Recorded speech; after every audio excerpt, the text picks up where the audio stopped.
Good evening, ladies and gentlemen. Good evening. We had a couple questions to ask. Are remittances anti-American? How does that happen? For those of you who don't know, remittances is sending money back to a foreign country. How is that allowed? Given the fact that inflation is so crazy right now, I'm just asking. Um, is immigration non-conventional warfare? Today, we're going to delve deep into how warfare works. Non-conventional warfare is what we call special warfare. If you ever heard of special forces in the Army, they do non-conventional warfare. Navy SEALs engage in non-conventional warfare. Conventional warfare is, I'm coming to your neighborhood. Let me give you a demand. You don't answer my demand. Okay, send the Marines. The Marines are going to go door to door, kicking in doors and, taking prisoners, that type of thing. Shooting, bombs, send in the Air Force, bomb them. That's conventional. Let me tell you what non conventional warfare is. Non conventional warfare is special forces. The Army calls them ODA, Oscar Delta Alpha. That stands for Operational Detachment Alpha. What do those guys do? Well, they train in everything. You got 7 guys. One guy's a communications guy. He speaks a lot of languages and knows how to operate a radio. One guy's a doctor. Basically, he knows how to, if you get hurt, he knows everything about that. The Bravo, the B guy, that's a weapons guy. He knows everything about weapons, he's a MacGyver. He knows how to make bombs and stuff. Another guy's an officer, knows how to tell everybody what to do. Another guy's an engineer, knows how to build stuff, build houses, right? Well, anyway, where am I getting with this? These guys are trained to drop into a neighborhood a year in advance and live somewhere for a year. I heard they be marrying folks and, marrying women and stuff. What do? They sit around and get dirt on the enemy. They figure out who the enemy's enemies are, find out what the enemy's enemies want. Do they want drugs? Do they want money? They get them money, they get them dope, they get them women, and they get the scoop and they build uh, information on the enemy, find out where all of the bodies are buried, and they engage in unconventional warfare. They overthrow governments, is what I'm telling you. And looking back in history, looking back at Captain James Oglethorpe, that was unconventional warfare. That's what it was. We were engaging in warfare against the 13 colonies and beating the living shit out of the British. Oh, well, not the British, the colonists, Thomas Jefferson and Benjamin Franklin. We were getting with the Native Americans and beating their ass. And they reached back to, they meaning the ownership class of the 13 colonies, reached back to England and said, Mama help. Specifically, it was Benjamin Franklin. We misread Benjamin Franklin. Benjamin Franklin was an elite, he was a baron. Um, Dr. Howard Zinn calls him a robber baron, but I digress. They reached Benjamin Franklin wrote home to Mama, please help us. These Negroes and these Indians are whooping our ass, and if they don't stop, we're gonna lose the colonies. The Benjamin Franklin wrote that letter, join or die. Which had a snake with 13 pieces, 13 colonies, all like a snake. That means something. Somebody missed it. Could it be secret societies? I'm gonna leave it alone. I digress. Anyway, Captain James Oglethorpe sent over debtors, degenerates, pedophiles, not my words, words of academic canon, to form the Georgia Corporation, where my big old butt is sitting. I'm sitting in Georgia, which was founded to, create a buffer class against Negroes and Native Americans. But my point is, for I ramble on, is immigration was um, considered a unconventional warfare, just like special forces. They were initially sent over here. Now, am I saying every immigrant is warfare? No, not saying that at all. Um, there are lovely, additions to America that are immigrant class, but I'm identifying certain periods and ways of immigration as warfare towards foundational Black Americans. What are your thoughts on this, Cash Gains? Huh? Yeah, I got plenty to say about remittances. I put the article in the chat as well. There's Let me just mention one point, but hopefully y'all can keep coming back around to me. I'll read some of this article. It mentions this article is all about how $150 billion annually is lost from the U.S. due to remittances. They had also mentioned that in 1 year, Indian Americans alone sent $65 billion back to their homeland. Some would argue to assist with third world conditions, but I would argue that those dollars are sent clean over a Flint, Michigan, over a Cancer Alley, over third world conditions that Black Americans are surviving. So I consider it pillaging. Uh, um, Let me see. In the article, let me just read one small part that I thought was kind of interesting because they talk in this article about how it impacts the U.S. economy both domestically and internationally. It says that according to 2017 data gathered by the Census Bureau, the median income for a household headed by someone born in the U.S. is $61,987. On the other hand, households headed by someone born outside the U.S. earn approximately $57,000. That may seem like a small difference. However, according to the Center for Immigration Studies, 63% of non citizen households access welfare programs compared to 35% of Wow. native households. That means immigrants are more likely to consume public services, but due to lower incomes, pay a smaller share of the cost for those services. That problem is compounded by the fact that many immigrants send a significant percentage of their lower salaries abroad. According to the Center for Latin American Monetary Studies, Central American and South American immigrants send anywhere between 17% to 30% of their lower wages abroad. That income is removed from the US economy. Therefore, it no longer generates any tax revenue that can be used to pay for public services like the ones they're accessing. Thank you for letting me That's read that, Professor. crazy. That is wild. 63%. I had no clue. That's crazy to me. Where'd you read that off of, Mr. Gaines? Can you tell me where you got that from or send it to me, Oh, huh? yeah, definitely. It's in the chat, and I could pin it up above as well. It's Okay, thank you. fairus.org. That is wild. Thank you. What are your thoughts on it, Wani? Are remittances anti-American?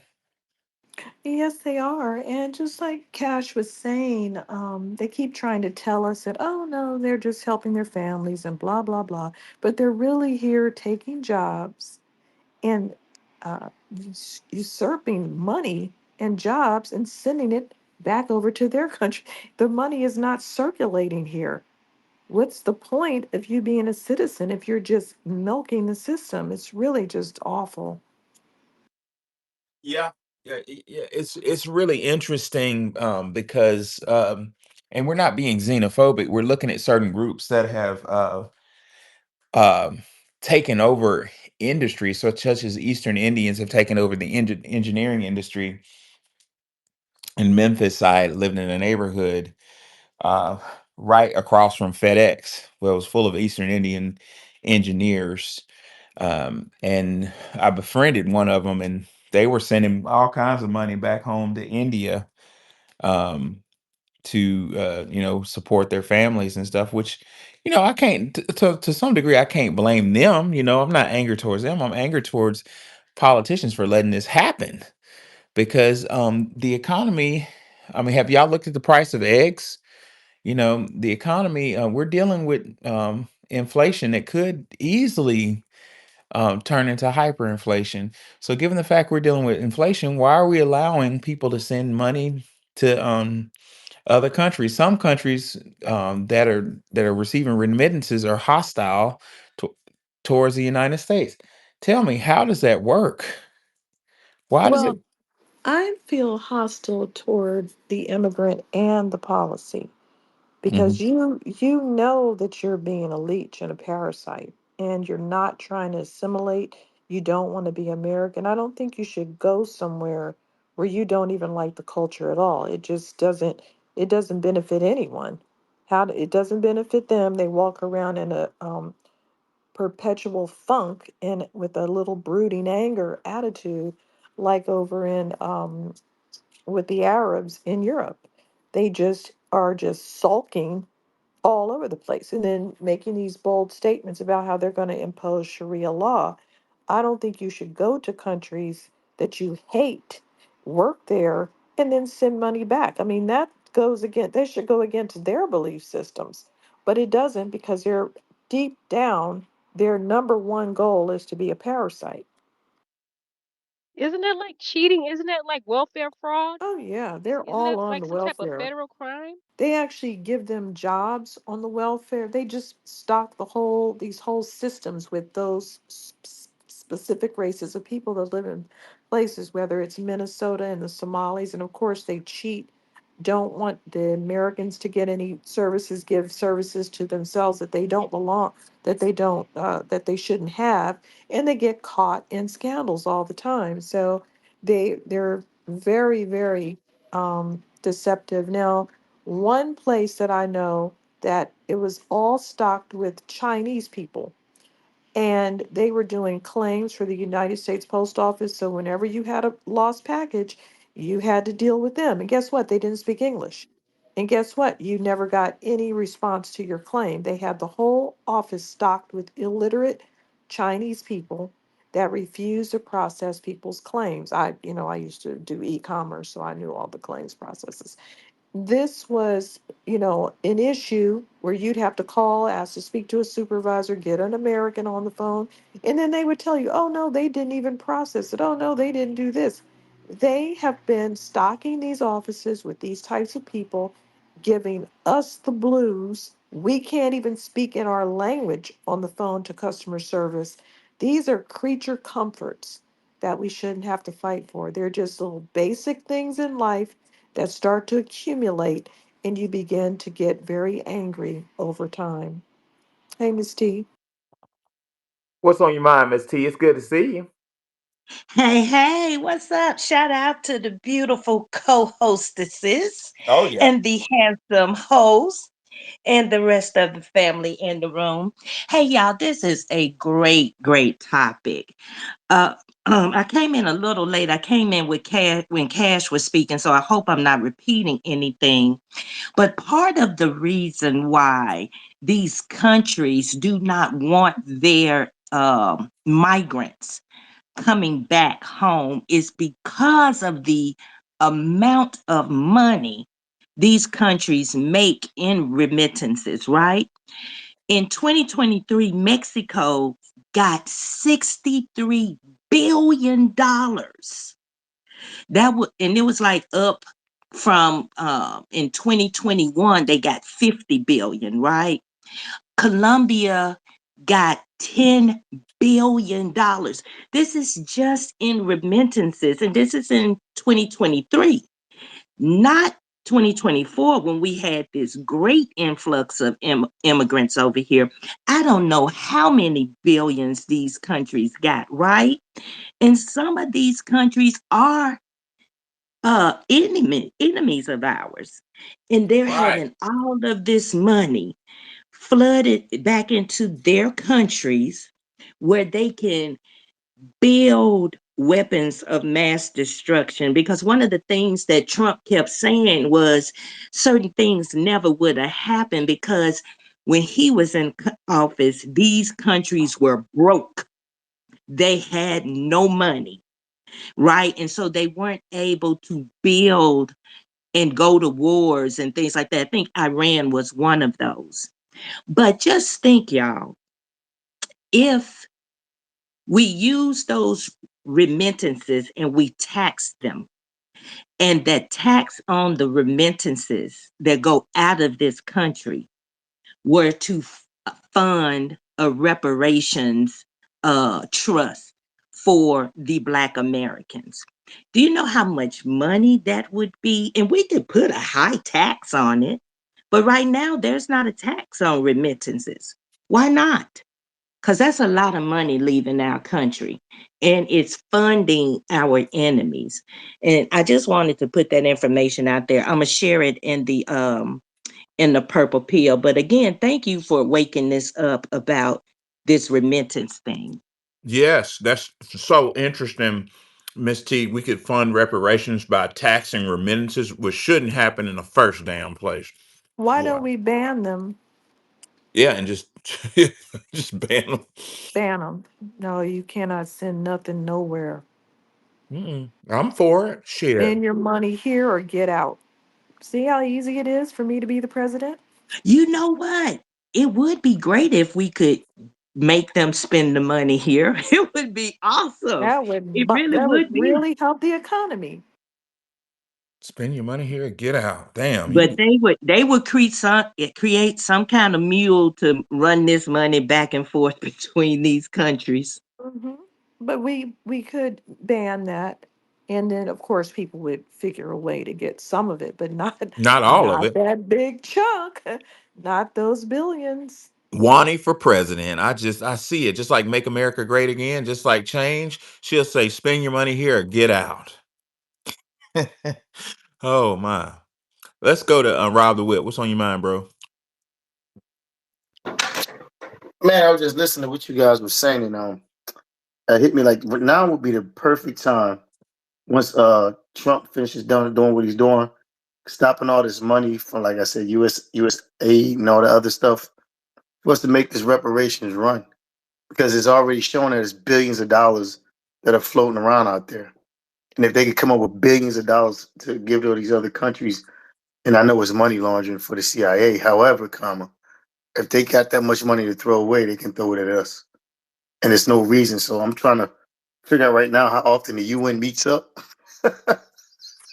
Right. and you and Tariq go there and do what y'all do, man. You know what I'm saying? And I'll get the pom poms. I mean, and cheer y'all on. If we figure out how that shit works, man, we all get a matching pair of gold teeths. You know what I mean? Yes, sir. And I land my plane. I appreciate you. 7-4. Go ahead and drop the bomb on us. Educate us on what this is really about, sir. Uh, no, you guys are pretty much saying the real thing. What I would say about remittances is I wouldn't focus too much on it.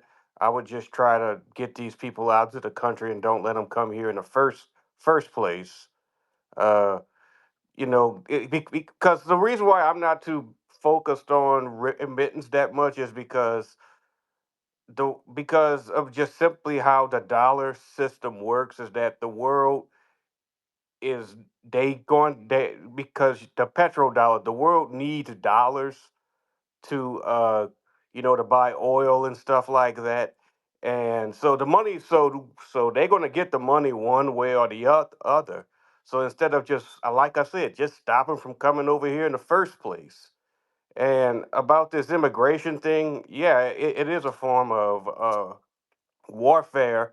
It's a form of genocide, and because they're trying to replace us. And when you bring in large groups of people to replace the native population, that's a form of genocide. And I think I've thought about this. I don't, even though I'm pessimistic that it would lead anywhere. I think we need to file a grievance before the UN Human Rights Commission because this is a form of genocide. With that, I yield my mic. Oh Well, yeah. it's definitely ethnocide because these groups come over here, they don't have a strong culture, and then they begin to say that they created hip hop and whatever else they can cling on to, and that they're Gullah Geechee, and that they're really the Louisiana Creoles, and they just start to, uh, No, you no, I'm know, actually a and Louisiana Creole. Haitians are not. I know, you don't have to tell me. I already know. They're very desperate to connect themselves. Anything that they see as French, then they're going to say, "Oh, that's us. We're Creole too." So, Well, y'all know how we do on our space. Today, I brought the receipts, and we're gonna analyze what the strategy is. I made the claim, I begged the question: is immigration non-conventional warfare? And I'm going to answer in the affirmative. Yes, it is. But it don't go to end the story. We're going to analyze. I'm going to break down the moving parts of how immigration is non-conventional warfare. To understand non-conventional warfare, we're going to go to the 33 Strategies of War by Robert Greene. And we're going to flip to his section on special warfare, also known as dirty warfare, right? Immigrants and James Oglethorpe use Rule 27. We call this the alliance strategy. Again, it's called the alliance strategy. In short, This is how it works. You s- in the alliance strategy, you seem to work for the interests of others while furthering your own, right? Robert Greene, keep wanting to call him Dr. Robert Greene, but Robert Greene says the best way to advance your cause is cause with the minimum effort and bloodshed is to create a constantly shifting network of alliances. Right? It's like the Africans coming over here saying they're our friend, right? You're me. What do they say, Wani? Um, we the same, right? Uh, Hmm. um, Green says getting others to compensate. Listen to this shit, y'all. Getting others to compensate for your deficiencies. Do your dirty work. Fight your wars. Spend energy pulling you forward. The art is in choosing the allies who fit the needs of the moment and fill the gaps within your power. Give them gifts. Offer them friendship. Help them in a time of need, all to blind them to reality and put them under subtle obligation to me. You hate Africa, right? At the same time, work to sow dissension in the alliances of others, weakening your enemies by isolating them while forming convenient coalitions. Keep yourself free of negative entanglements. That's what immigrants been doing. That's what some of these West Africans are doing to us right now, pretending like we got some type of mysterious alliance, while in the background furthering their own interest. Coming to historically black colleges, talking about I'm you, we all the same nigga, to quote the great Tariq Nasheed. But in the flip side, getting that acceptance letter to medical school, and once they pass boards and pass the steps and become an MD, or pass the bar, or pass whatever praxis two, and get their little piece of paper, no, I am not a nigga. I am Ghanaian. That's the way this game works. Again, seem to work for the interests of others. Let me rephrase that. Seem to work for the interests of FBAs while furthering the interest of Nigeria. That's Rule 27. Cash gains, what's on your mind? I was going to read a little bit more about how remittances impacts the American. Actually, this is about the impact on foreign economies. I'm just going to read the first paragraph that it says Come here. on. It says many nations rely heavily on remittances. I'm going to say it again. Many nations rely heavily on remittances. In fact, remittances make up to 10% or more of the total GDP in approximately 35 countries. A few nations, such as Haiti, rely on foreign money to the point that remittances constitute more than 30% of their GDP. Damn. 30%. The nations that heavily depend on remittances are almost exclusively developing countries with lagging economies. And so it goes on a bit further. And let me scroll up real quick because they set it up in a certain way that I thought was interesting too. It says, why do so many immigrants from developing countries send money home? Immigrants in the U.S. who send remitted funds to family, friends, or business associates in developing countries are playing the foreign exchange market. American dollars are generally worth significantly more than the local currency in developing countries. For example, in 2017 data, the average hourly wage in India was 61 rubles or 90 cents. That means a US based relative can provide an Indian citizen with 1 month's wages by remitting roughly $150 per month. A slightly larger remittance of $250 to $500 per month can support an extended Indian family in a comparatively luxurious style. So they're pillaging our country, is what I'm arguing, and using it to live luxurious in theirs. Yeah. Let me add one thing to it real quick. A lot of these people are placed here to do just that. These Some of these businesses, Facts. they are placed here to sit there and make money and send parts of it back. They're funded, they're supported, and that's why they don't fail, because they have a country supporting them. Yeah, I'm talking through a mute. That's unconventional warfare. Dr. I'd say Dr. Green, but Robert Green says the keys to the warfare of not of immigration is to is as follows: when you look for an ally, you have a need, an interest you want to meet. This is a practical strategy matter on which success depends. If you allow emotions and appearances to infect the kind of alliances you form, you are in danger.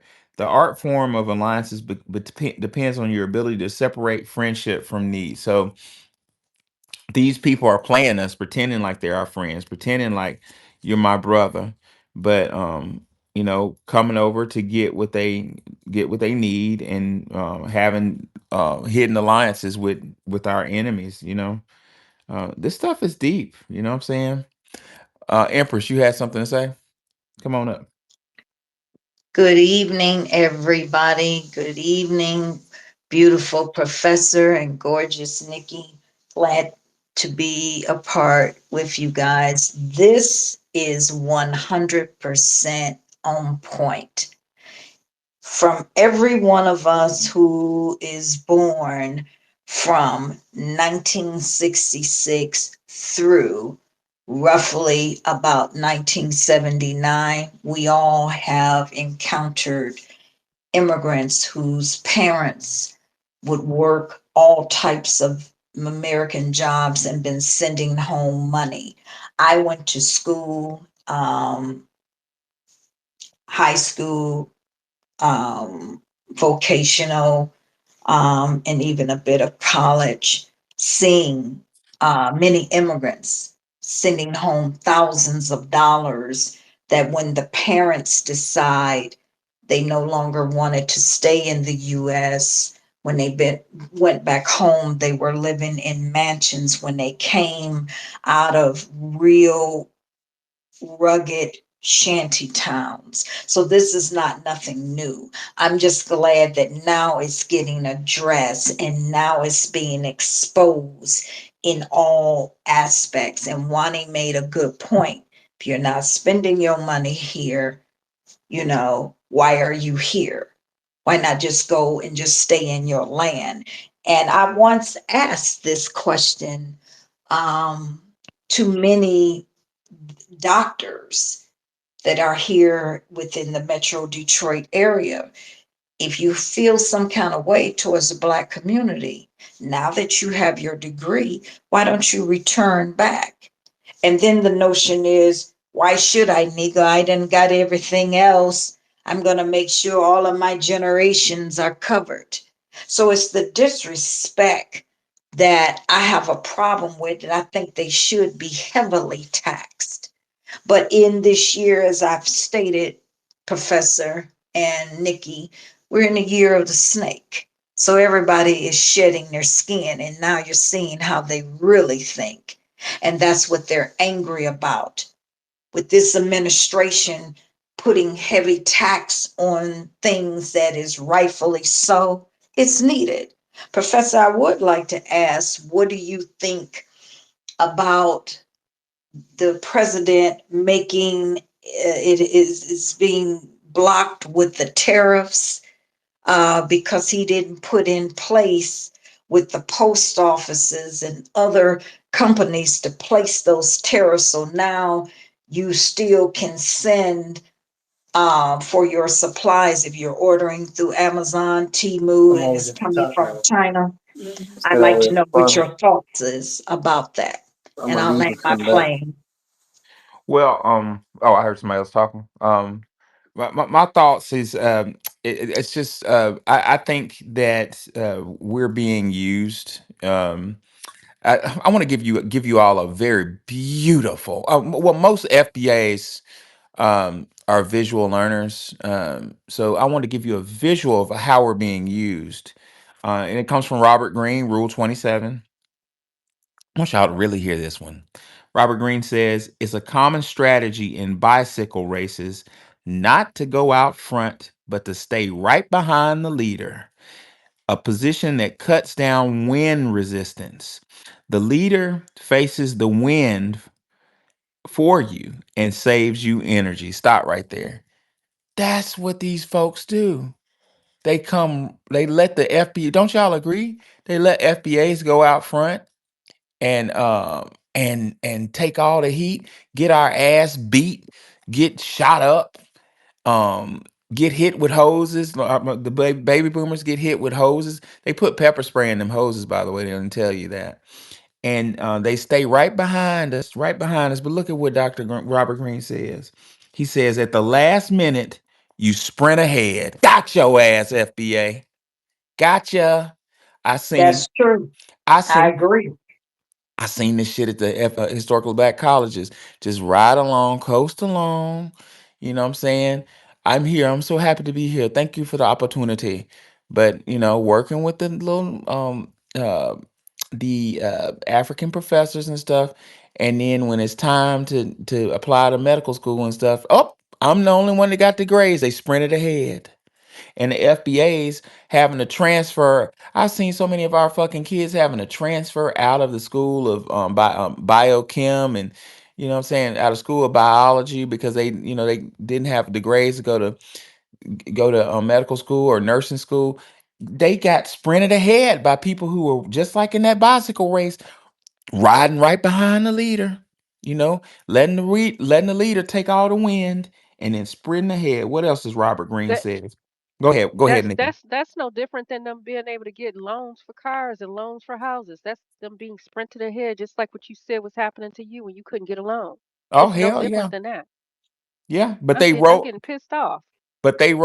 they rode right behind. They let us ride the wind to get the ability to get a loan. You know what I'm saying?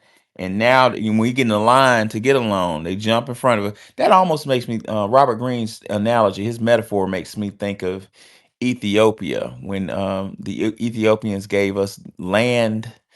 Um, you know what I'm saying? And the Jamaicans sprinted ahead and said, "No, no, no, nigga, that's my land." Um, Robert Greene further says, um, okay, he says, sprint ahead, letting other people cut resistance for you and waste their energy on your behalf is the height of economy and strategy.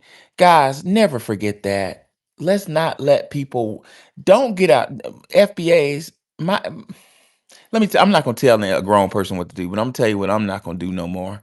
I'm not gonna step out front and take the win so somebody can ride my goddamn coattail. Robert Greene finally says one of the best strategies in the alliance game is to begin by seeming to help another person in some cause or fight. Don't that sound familiar, FBAs? Uh, Yes. we are all in the system of white supremacy. We all are there, um, only for the purpose of furthering your own interest in the end. It is easy to find such people. They have a glaring need, a temporary weakness that you can help them overcome. Now you have to put them under subtle obligation to you and to use as you will to dominate their affairs, to divert their energies in the direction you desire, like that Pan African shit. Go back to Africa, support Africa. The emotions you create with your offer to help will blind the other person to your ulterior purpose. I mean, say no more. Uh, That was a wonderful book. I like what you said, Professor, because that hit my soul. this what's been When you happening. think about that, hit my soul. That I'm telling you, I'm feeling this spiritually. You allow us to be in the forefront, take all the abuse, the gunshots, the killing, and when you stay in the back and then reap the benefits and say kiss off to their bottoms as they turn on us. But if you notice now, and this is how you know it's spiritual, they're whining because we're not doing that. We're breaking away from them. Right. And because we're breaking away on all four fronts, not just with the Black immigrants, the Africans, more so I'm seeing the hostility coming from that Hispanic community. They're really Yes. here in Detroit. Here in Detroit. They're printing in their own papers how they detest and how dare the Black community not say anything. As a matter of fact, the Arab community here in Michigan is highly pissed because our Black leaders here is not no longer doing any protests for them. Have you heard the thing about Rashida Tlaib, Professor? No, no, I have not. So Rashida Tlaib is a U.S. congressman. If you have recalled, she's Palestinian, and I've known her for many years. She made a lot of, sarcasm when it came to the Trump administration. The moment that she seen many Congress people and many people here in Detroit was not supporting that war, and we just minding our own business. She's shown her true colors, but she got put on by John Conyers. And if you look him up, he's one of the longest serving U.S. congressmen of Michigan, straight up out of Detroit. If it had not been for him, she would never been in office, yet she turned on the black community. Now, guess what? I prophesied to her October of 2022, told her how her fate was going to be. Now that's happening 2025. And I bet her the $5. So when I see her, she owes me some money. Well, I wouldn't look forward to her paying up. Um, Oh, sometimes I've gotten her to pay up. mm, Oh, yes. well, Sometimes I have got her because I've gotten her quite a few times because I read these people professionally. I appreciate Empress. I'm gonna come back to you. Let's go. We're gonna go ahead and see what Agent has to say. Then we're going to housing. Go ahead, Agent. What's going on, family? How you doing, Professor? What's up, Nikki? What's up, Wani? Yes, sir. Yes, sir. As pertaining to the topic of the room, um, is remittance anti-American? I agree with Wani 100%. Yes, it is. If you're gonna come here and stay, spend your money here or go home. Is immigration non-conventional warfare? 100%. Also something else I'd like to speak on. If you look at right after the Korean War, how they started imposing all of these different rules and regulations on the black hair care industry. Um, and it totally got exported into Korea. And that's what kicked off Korea from becoming what it was after war, of course, nothing, all the way to what it is now. It was kind of one of the base things that kind of helped Korea jumpstart its roots again or jumpstart its economy again. So yeah, not only that, it's not only remittance, but they took whole industries away from us. And then too, if you look at all the check cashing places, all the convenience stores that Arabs came into black neighborhoods and they wouldn't give us loans or money to open up neighborhoods. I mean, those type of businesses in our own stores. So yeah, all of that goes hand in hand. And I land my plane. Yeah, appreciate it, and I that's appreciate it. And very, that's very very, true. very true. And our And there's an echo. Our brother Tariq Nasheed was talking about the Korean neighborhood. Some joke got on this show the other day, talking about he was Korean and he lived in the projects or something. I'm paraphrasing Tariq, but he was like, "Don't know Koreans live in the project," and I was like, "Man, that's so true. Like they already have like a setup, like a network when they get over here. You know what I'm saying? So it's really interesting how those neighborhoods are automatically somehow miraculously speaking of remittances and structure, they already have structures to slip into when they get over here. How does that work? Is Korea subsidizing them? Mhm. Wani, I'm asking. I want to know. Yes, yes, they are. Mhm. Somebody educate Yep. me. I don't know. What Oh, housing. Did you want to go? Wait, who was next? housing was next. I Yes. thought it was housing. Hey, Good how you good evening, doing? everyone. How's everybody What's doing? going on, brother? There's a there's a nickname for that, and they call it crash dummy. Hmm. When black people jump out in front line wanting to speak up for every other group except their own group. Mm-mm. Yeah, crash dummy. And I think readmittance is basically like laundering money, where you got Yeah, these yeah, you individuals think? sitting right here in this country, specifically just to make money to send it out to them other countries, sucking up our tax dollars, sucking up the welfare system, the medical system, just sucking money right up. Send them all back. I close with that. Well, housing gave me an opportunity to give you a metaphor. One thing I love about Robert Greene is, again, most FBAs are visual learners. Um, from my studies and my research is when I worked for Congress, um, when I did research for Congress. But let me give you a visual that's very fucking powerful. So, now what am I talking about? I'm talking about my claim that immigration is non-conventional warfare. I just gave you a metaphor of immigrants, certain immigrant classes coming in behind us in a bike race, directly behind the leader of the race to let him take all the wind, right? And then at the last minute, just jumping in front of him and speeding ahead, right? Check this out. Look at this image that Robert Greene gives us. He gives the image of the stepping stone. He says, quote, stepping stones. The stream runs fast and dangerous, but you must cross it at some point. There lie some stones in a haphazard line that can get you to the other side. I almost say that FBAs are the stepping stones. We in this river. It's a lot of us in this river, and we tough, but we haphazard in this river. We hadn't got our act together fully yet, so we're haphazard, right? Green says, if you linger too long on one stone, you'll lose your balance, right? He says, if you go too fast or skip one, you will slip. Instead, you must jump lightly from one stone to the next and never look back. Isn't that what they do?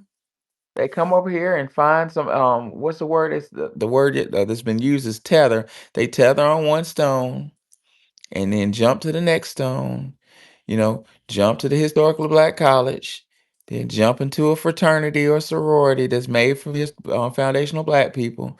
In that fraternity or sorority, they meet connections at the medical school or the school of business. Then they jump into the medical school or the school of business at the historically black college. Then they jump to the next stone, pass the test, and then jump to the next stone into private practice, making all that money, and they don't give shit back to the people who helped them. They give a remittance back to their homeland. That shit is not cool, and like Wani said, it needs to be illegal. But that's just what I think. What you think, fuck all white? Professor Nikki Wani. It's always a pleasure. Thank you for having me up today. Peace, So I'm huh? I'm just gonna. Would you say, Nikki? I said peace, huh? And I was laughing because of the way Professor says your name. Sorry, that Oh shit. yeah, oh yeah. He threw me the alley hoop. He threw me the alley hoop. Yeah, I slammed. All right. So let me address the questions directly. I'll address, is immigration non-conventional warfare? Absolutely so. Um, And I'll say, I don't know if anybody up here has heard of the Alliance BRICS, Brazil, Russia, India, China, South Africa. It is a monetary alliance. They have come together and directly publicly expressed that they plan on devaluing the American dollar. Um, Wow. so I was looking at immigration statistics earlier. Our top countries of origin for immigration is the top three is Mexico, India, China. So I'll address the second question. Are remittances anti-American? Well, absolutely, because countries sending our dollars away to their dollars, it actually it helps them directly to accomplish their publicly expressed goal of devaluing our dollar. Because, as another one of the speakers earlier said, is that our dollar compared to their dollar is completely different. And when you send our dollar away, it devalues our dollar and strengthens their economy because of the foreign exchange market. And I just don't understand why we are allowing countries who have directly and publicly expressed alliances to devalue our dollar, why we're allowing those specific countries to be the top origin producers of immigrants into our country. That is, it sounds like direct treachery to our country. And I'll land there. Yeah, I had the mute button pressed. Yeah, it that's what I'm trying to say. Cash games, educate us. Peace. I'm still in the same article too. I was looking for the part where it said that other countries, when people remit their money from America to India, for example, that the Indian government is also making money off of it. But I found another part that's pretty similar. It says remittance taxes are a common policy in many nations. Take India, for example. While India receives nearly 12 billion every year in remittances from the US, a migrant living in India must pay a 12.36% service tax on fees charged by banks or financial agents for transferring money both in and outside of the country. Not exactly what I was looking for, but it does mention that there are other countries that have it. And one of the things is it says here currently only one state taxes remittances, Oklahoma. In both fiscal years 2016 and 17, the Sooner State brought in $13 million by taxing international wire transfers at just 1%. For comparison's sake, the entirety of the state's alternative public school program cost $9 million versus the 13. In fiscal year 2017, the state could also quadruple the size of its school lunch program, which costs approximately 3.5 million with that income. And in all 50 states, if all 50 states had a remittance tax in 2017, that would have been 1.5 billion circulating back in the U.S. economy. But again, to Wani's point, we should have all of it, not just the 1% that's being suggested. So, dang, I'm starting to agree with what y'all saying more. Yeah, man. When inflation's up and Americans cannot pay for fucking groceries, why the fuck are we even allowing this to happen? What's going on with these politicians, man? Why are they letting this happen? Shit. Um, who was next? If you want to speak, raise your hand because I don't see any hands. I also wanted to add on to that. Come on, Nikki. I feel like the Latinos, they had a plan. They had this plan to replace us, and now their cousins and aunts and uncles and grand and daughters or whatever, they're all being deported. And so there's some type of a class issue. They felt like they were passing us up in class. And now they're like, "Oh, well, how dare you not help us?" Because they thought that, because I've seen Mexicans come here and they're like, "Oh, well, we're gonna take over in a few more years. We're gonna take your spot." So now they're being deported, and so they're feeling kind of like silly now. Do you get what I'm saying? They're feeling like, "Oh, so I guess we're not taking their spot. We're getting sent home, and now the black people won't help us. They need to help us. They owe us something because we could have taken over their spot a long time ago." Wow, what are they? Their minds are shot. I mean, the logic is all over the place. First, they imagine that they're helping us, and then if they were trying to replace us, we're supposed to help them for some reason that I can't figure out why. Of course, you got to go. It doesn't make any sense. Now, I'm not saying that they could take over or could replace us because they don't do anything. Like what are they replacing? They're just a big glut of people and they're worthless. As you can see, they don't have a voice. They're running around scattered all over trying to protest. They have no way to gather themselves together. They're not organized. No one cares about what they're saying. They don't drive anything.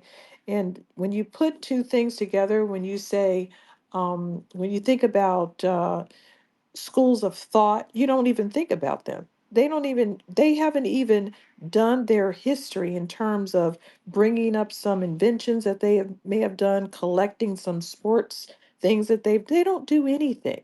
They just sit there like a lump. They don't think like that. Like, what are they doing? Just trying to get whiter and whiter? Is that their goal in life? While I we're don't get sitting it, Wani. around, I mean, we're dragging all the history from West Africa. We're bigging up all the history from Central and East. We have bigged up everyone's history, and they just sit there like a lump. And it's actually people that are just sitting there. Like when you see white people saying that they're the original Egyptians, why don't we see the people that are the original Egyptians say something? No, they just want to fight with us. You don't see some of these people that are directly connected with Egypt, ancient Egypt, say anything to big themselves up or to say, no, we're the real people. We got displaced. We got run over by Arabs. They never say a word, and neither do Mexicans. Mexicans never talk about anything, no thoughts, no nothing about civil rights, nothing about their heritage. They never big up anything. They're just sitting there waiting for someone like us to do it for them. And we're not doing it. We're not doing that. We're not going to tell them what their history is. They're just waiting for us to do it. I trust me. They're waiting for us to come along and say, "Oh, this is what you should talk about on Latino History Month," which doesn't exist because they don't say anything. These groups are silent and they're waiting for us to do something. We're the only ones that go around bigging up the history for everyone. And if we withdraw ourselves, they disappear. So they can copy off of us because they have nothing of their own. Right. Well, what They, one? they also want to be white too, so they want to play both sides of the fence. They don't want to Right. give up their position. Yeah, yeah. What Wani just said again, those of you just coming in, was a strategy outlined in strategy number 27, Unconventional Warfare, in Robert Greene's book. He says the common strategy in a bicycle race is not to go out front, but to stay right behind the leader, a position that cuts down wind resistance. The leader faces the wind for you and saves you energy. At the last minute, you sprint ahead. That's what Wani's saying.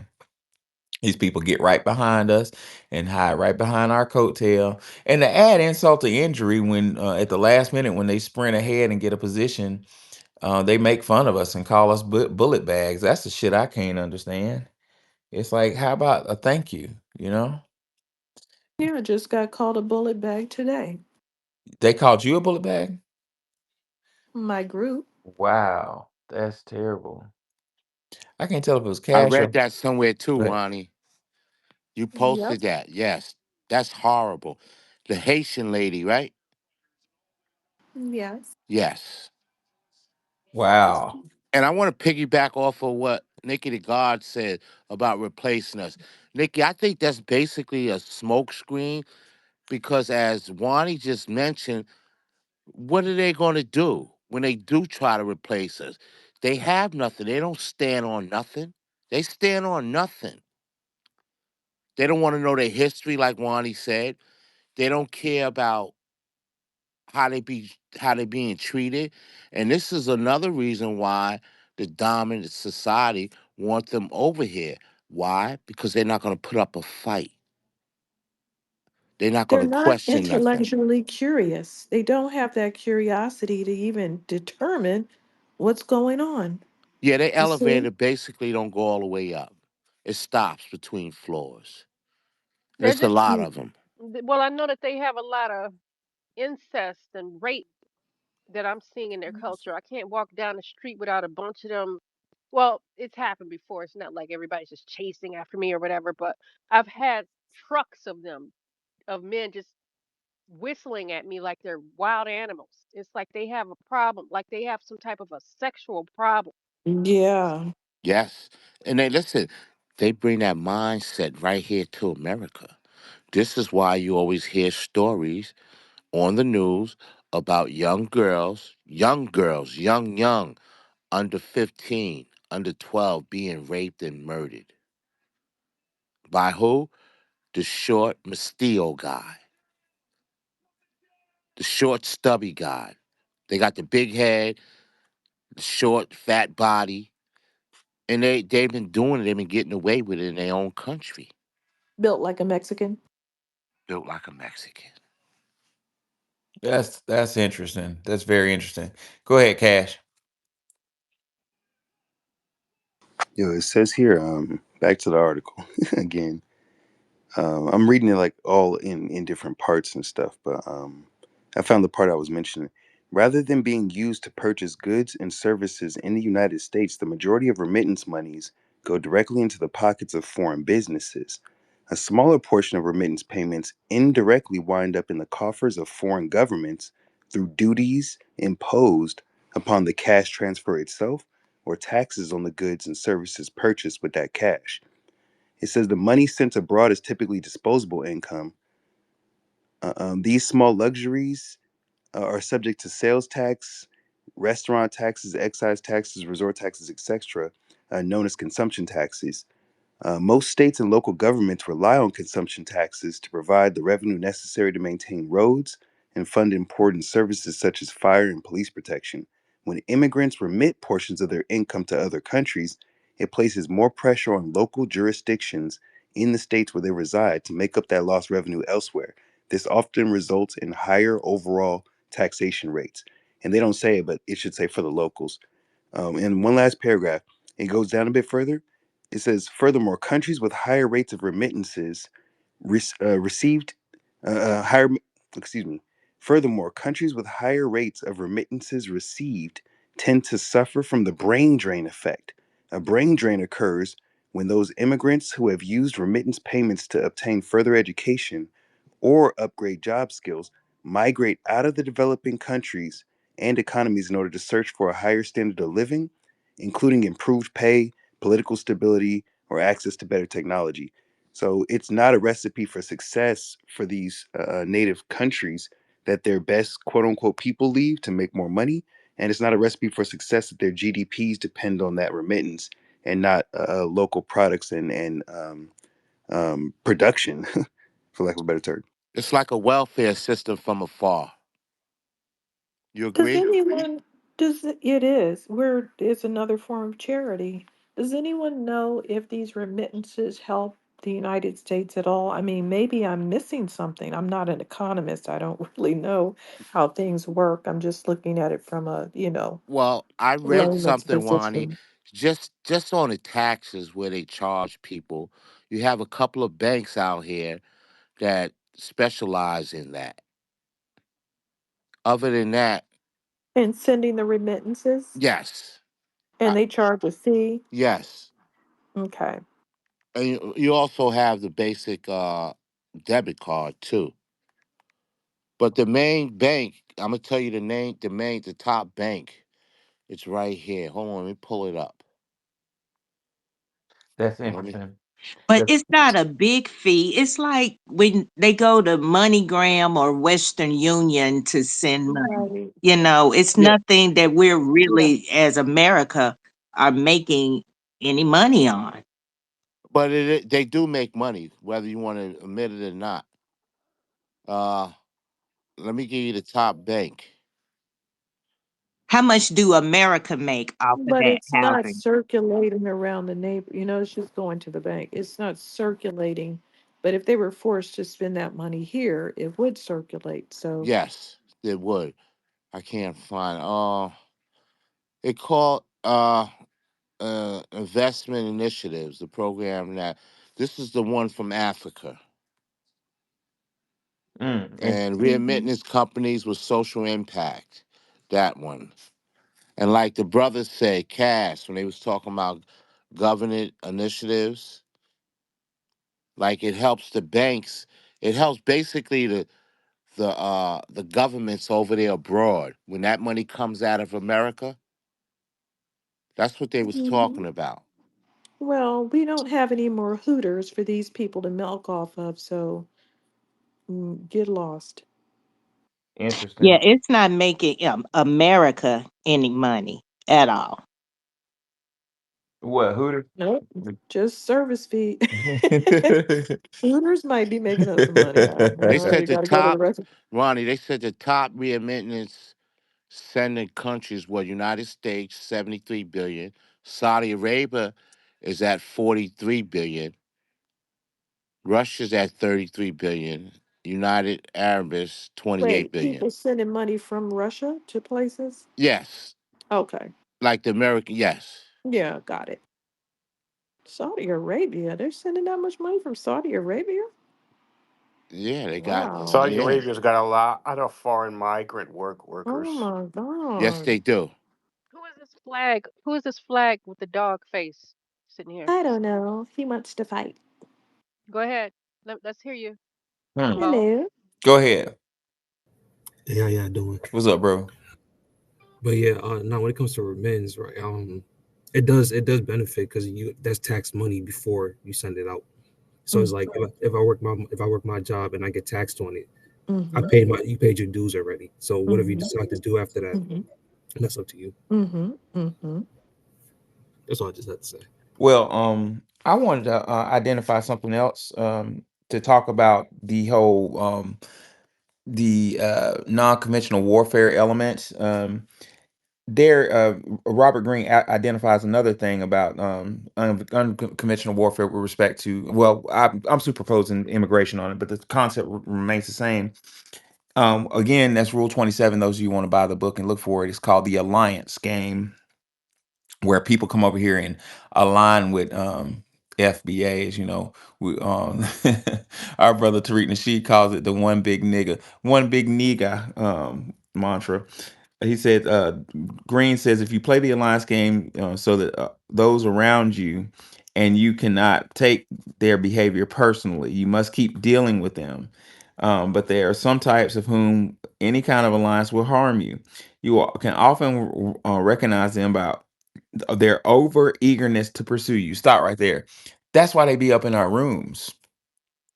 They're over eager to be in our rooms. They're pursuing us. Robert Greene says they will make the first move, trying to blind you with alluring offers and glittering promises. To protect yourself from being used in a negative way, always look at the tangible benefits you will gain from this alliance. Man, Black Americans, can we just please learn that? Can we just look at all alliances we have with all alliances we have with people through the lens? How hard would it be to look at alliances through the lens of what can I get out of this? As a matter of fact, Wani, why don't we look at stuff like that? Why don't Well, I am the opposite of a gold digger, right? right, So this does not come natural to try to see what I can get. So I've had to learn to be a political gold digger, you know? right? You know what I'm saying? It's not natural, but I'm going to make it natural. Okay? I'm going to make it natural. We're gonna have to as a means of survival. We have to teach our kids to, you know, be some type of way. It's sad, but it's reality. I see a couple new people. I'm let's go with Mobile, and then we're gonna go to Capone. Mobile, Bull, what's on your mind? Yeah, what's up, y'all? This is MB of my mobile network channel here. But yeah, one thing that's been on my mind, y'all talk about remittances. I've been digging through the figures of that. It seems like I've seen the figure vary through the years. Like, I think in 2017, the figure was like 140 billion in remittances sent out from the U.S., and I've seen it between 70 to 100 billion through the years. But mainly it seems to be benefiting the banks and financial, companies like fintechs like MoneyGram and them. And I think a lot of these folks in the banks are the politicians that we be, that's supposed to be for us, whatever, like the Elizabeth Warren types, who's definitely in the bid with these financial folks here. So I mean, I think that's the level of it right there, as far as the folks that we see, the folks that's supposed to be for us, but you look at Elizabeth Warren, the Maxine Waters, like this is what they that who's in cahoots with him with the folks, and we're looking at also like these why aren't they really trying hard? Like even this thing Trump doing, I'm thinking it's more so political theater, show them that they tough because they need the migrants, really, the white folks that employ them for cheap, the banks and financial firms that need these folks to use their remittance services, and the landlords that's throwing them, that needs them for, the rent payments or whatever. Like it's all one big game or whatever. And I'm without rambling too much, I'm gonna land my plane on that for now. Yes, I think we're going to have to hold their feet to the fire on it because history shows that Ronald Reagan uh, gave lots of people amnesty and made citizens of tons of people and Facts. opened up the whole border wider than Kamala Harris's legs. And then Biden came along and did roughly the same thing. So therefore, I don't trust either side. I think that Trump knows that the people voted for this, um, and we're just going to keep holding their feet to the fire. If we see them slacking off, we're going to get on them. And hopefully we'll be able to regain some of our country back so that we can feel like Americans again, because we're the only people that I know of that can't go home. Everybody else can go home after vacation. If you're Chinese and you went to India for your vacation, you can go home and be Chinese again. You see what I'm saying? If you're Indian and you went to Mexico for vacation, you can go back home and be Indian again. But when an American goes home, all those people are staring down our throats right here. Talking about mira, mira, que paso? Yeah, Tired of Mm, hearing. I'm tired of hearing that. yeah, they're done. No more Spanish speaking requirements. interesting. Capone, what's on your mind? What's going on, Professor, Sister Wani, Sister Nikki? What's going on, Honor bro? the scholars and honor the greats in this lovely, lovely lineage that we do have. But yeah, Shout out remittances. Capone. Oh, what's up, my brother Housing? What's going on, Agent Zero? I see my brothers in here, Cash. What's going on, the real ones? Yeah, but yeah, remittances. I'm glad Trump putting a check to that shit. And as far as this warfare, my brothers and sisters, we are in a war. And as since you said, the best war to have is the one your enemy don't know it's in. And so I take that to the forefront of everybody's forehead to remind y'all we are in a war. So remember to stay protected, stay vigilant, protect our women and children. And then again, on this non-conventional warfare, they bring these people in on purpose. They know what's going on. They know the chessboard and they know how to play it because they've been at it for 400 plus years. And now what I say is we are waking up to the bullshit. Not all of us, but some. Just enough to get their goddamn attention, which is good for me. And you know, I appreciate the ones out here dropping gems and knowledge to keep us up in love, peace, reparations, delineations, and deportations. And I land on that. Right, right. Appreciate your submission, brother. We're gonna go to, and if I skip over somebody, let me know. We're gonna go to, I think, the Black. Go ahead, Black. What's going on, everybody? Peace. Hey, Hey. Look, I got into it with this essay earlier. you sound muffled. Are you in the car?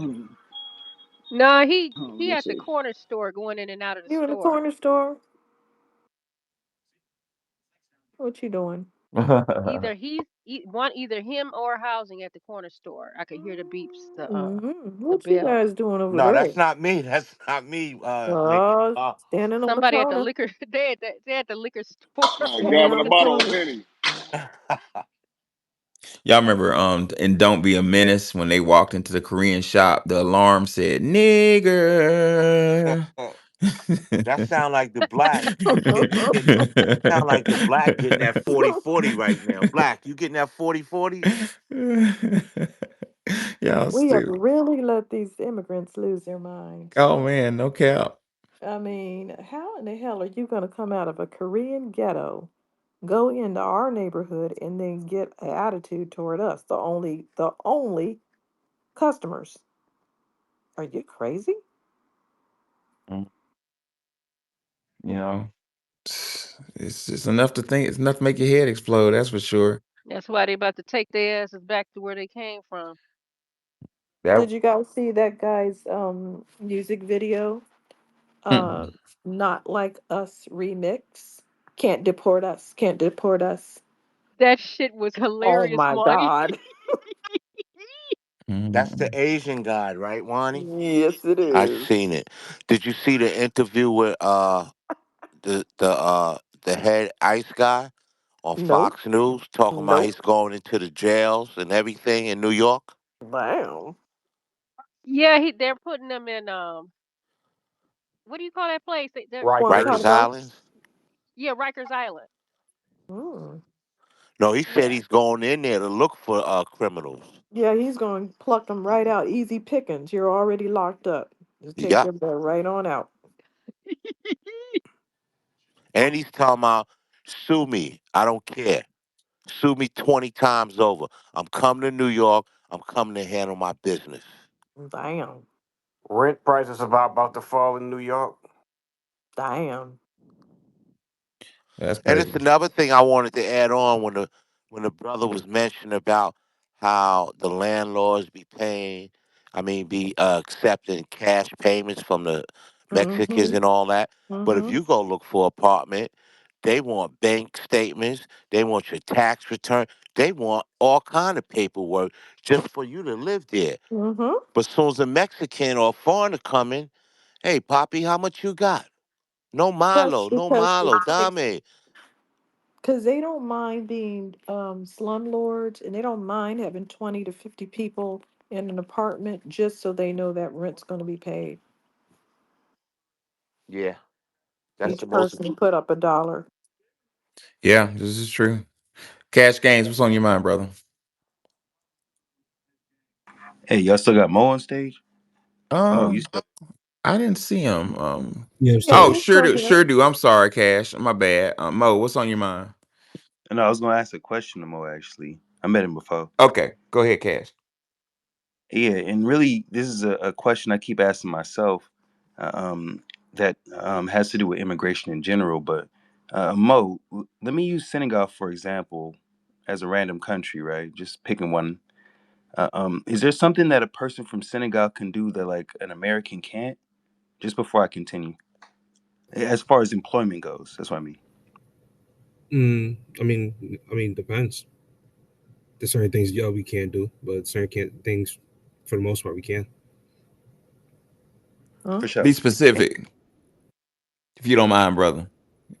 Wait, he said they could do something we couldn't do? Yeah, but he didn't identify it. So He does No, not no, I thought you understand. meant is there certain things Americans can do that Senegalese can't do. That's what I'm Oh, saying. okay. The reason I ask is because we're often told as Americans that we need to import labor because there's certain things that other communities have access to. For example, that Indian Americans might be Indian foreigners might be better at technology or something like that. So I just wanted to know if there was a presupposition before I ask my next question. So there's nothing that is Senegalese, like American, Senegalese, same thing, right?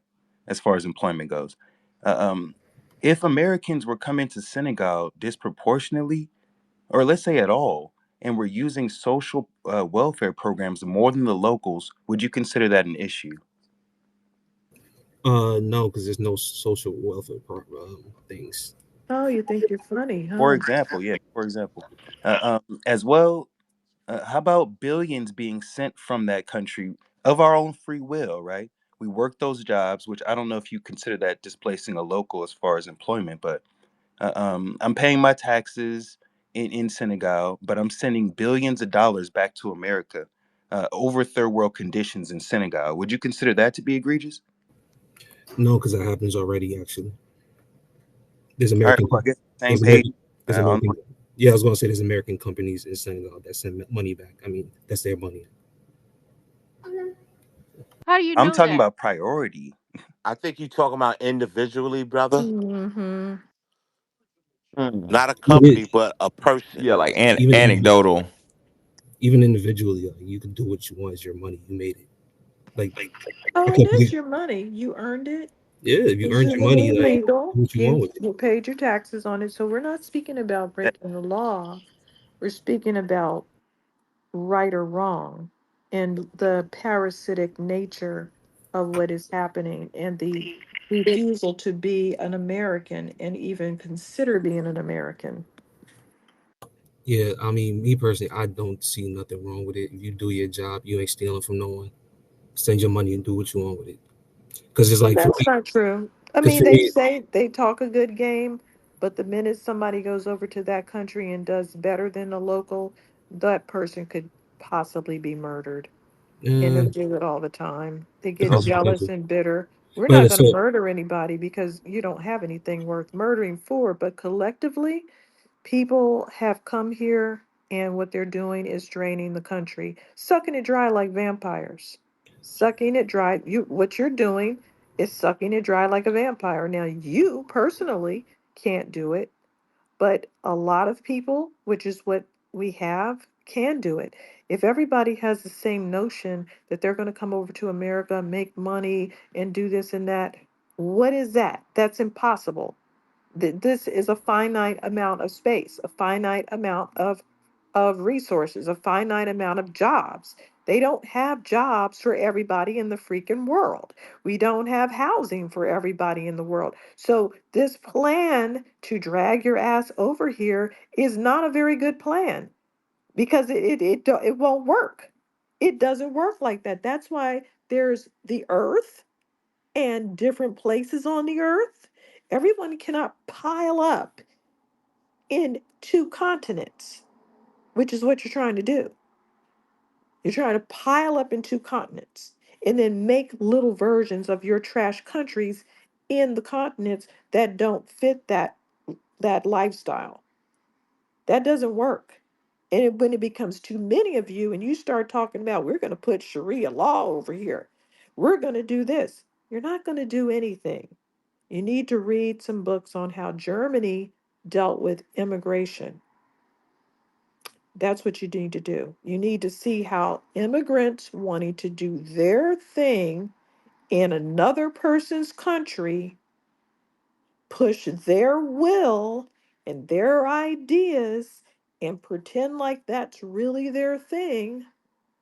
You need to read about how that turned out. Okay? Yeah, yeah, that's very true. And in conclusion, are remittances anti-American? From what I've learned today in this space, I'm going to agree in the affirmative. They are anti-American. They take away from our economy. And in these dire straits, there are a lot of moving pieces, ladies and gentlemen. I challenge every last one of y'all. Matter of fact, I'm going to do it for you. I'll put the debt clock momentarily in the Jumbotron. Look at the debt clock. We're in trouble. And like I think Cash Gaines said earlier, our rival countries are creating a gold backed currency to compete with the dollar. What do y'all think that's going to do to inflation? You know, it doesn't take a. Nothing. Uh-oh. Come on with it. I think that sounded like seven. Yeah. Come on. Yeah, a gold backed currency doesn't mean it's convertible to gold. Unless it's convertible to gold, it doesn't mean anything. You so you you say that you don't think that the BRICS currency is going to affect the American dollar, the value of the dollar? Nope. Oh man, you're going to have to defend that.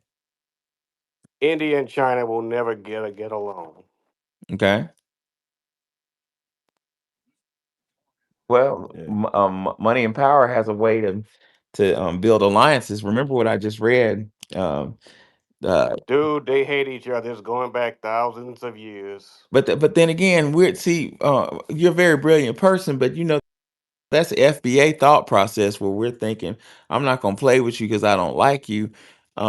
Other groups of people know how to be fake. Listen to what Robert Greene says. He says, if you play the alliance game, so will those around you.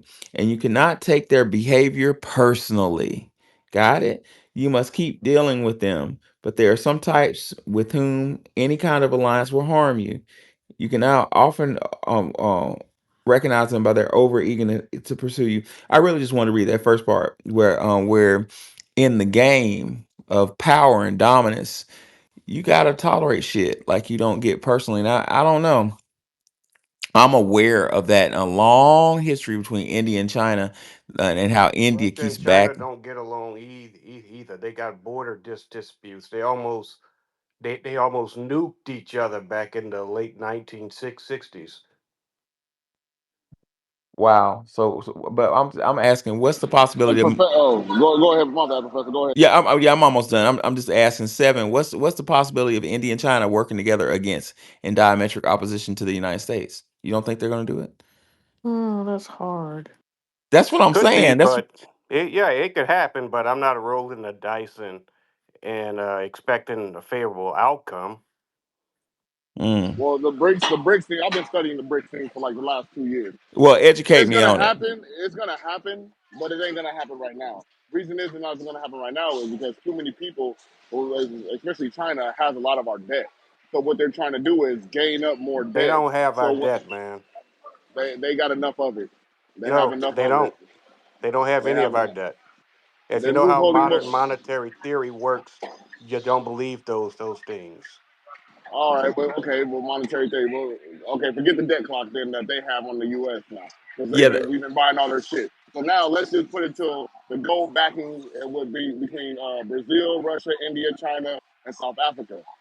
That gold reserve is not even enough to, compete with the U.S. because of all the gold we took.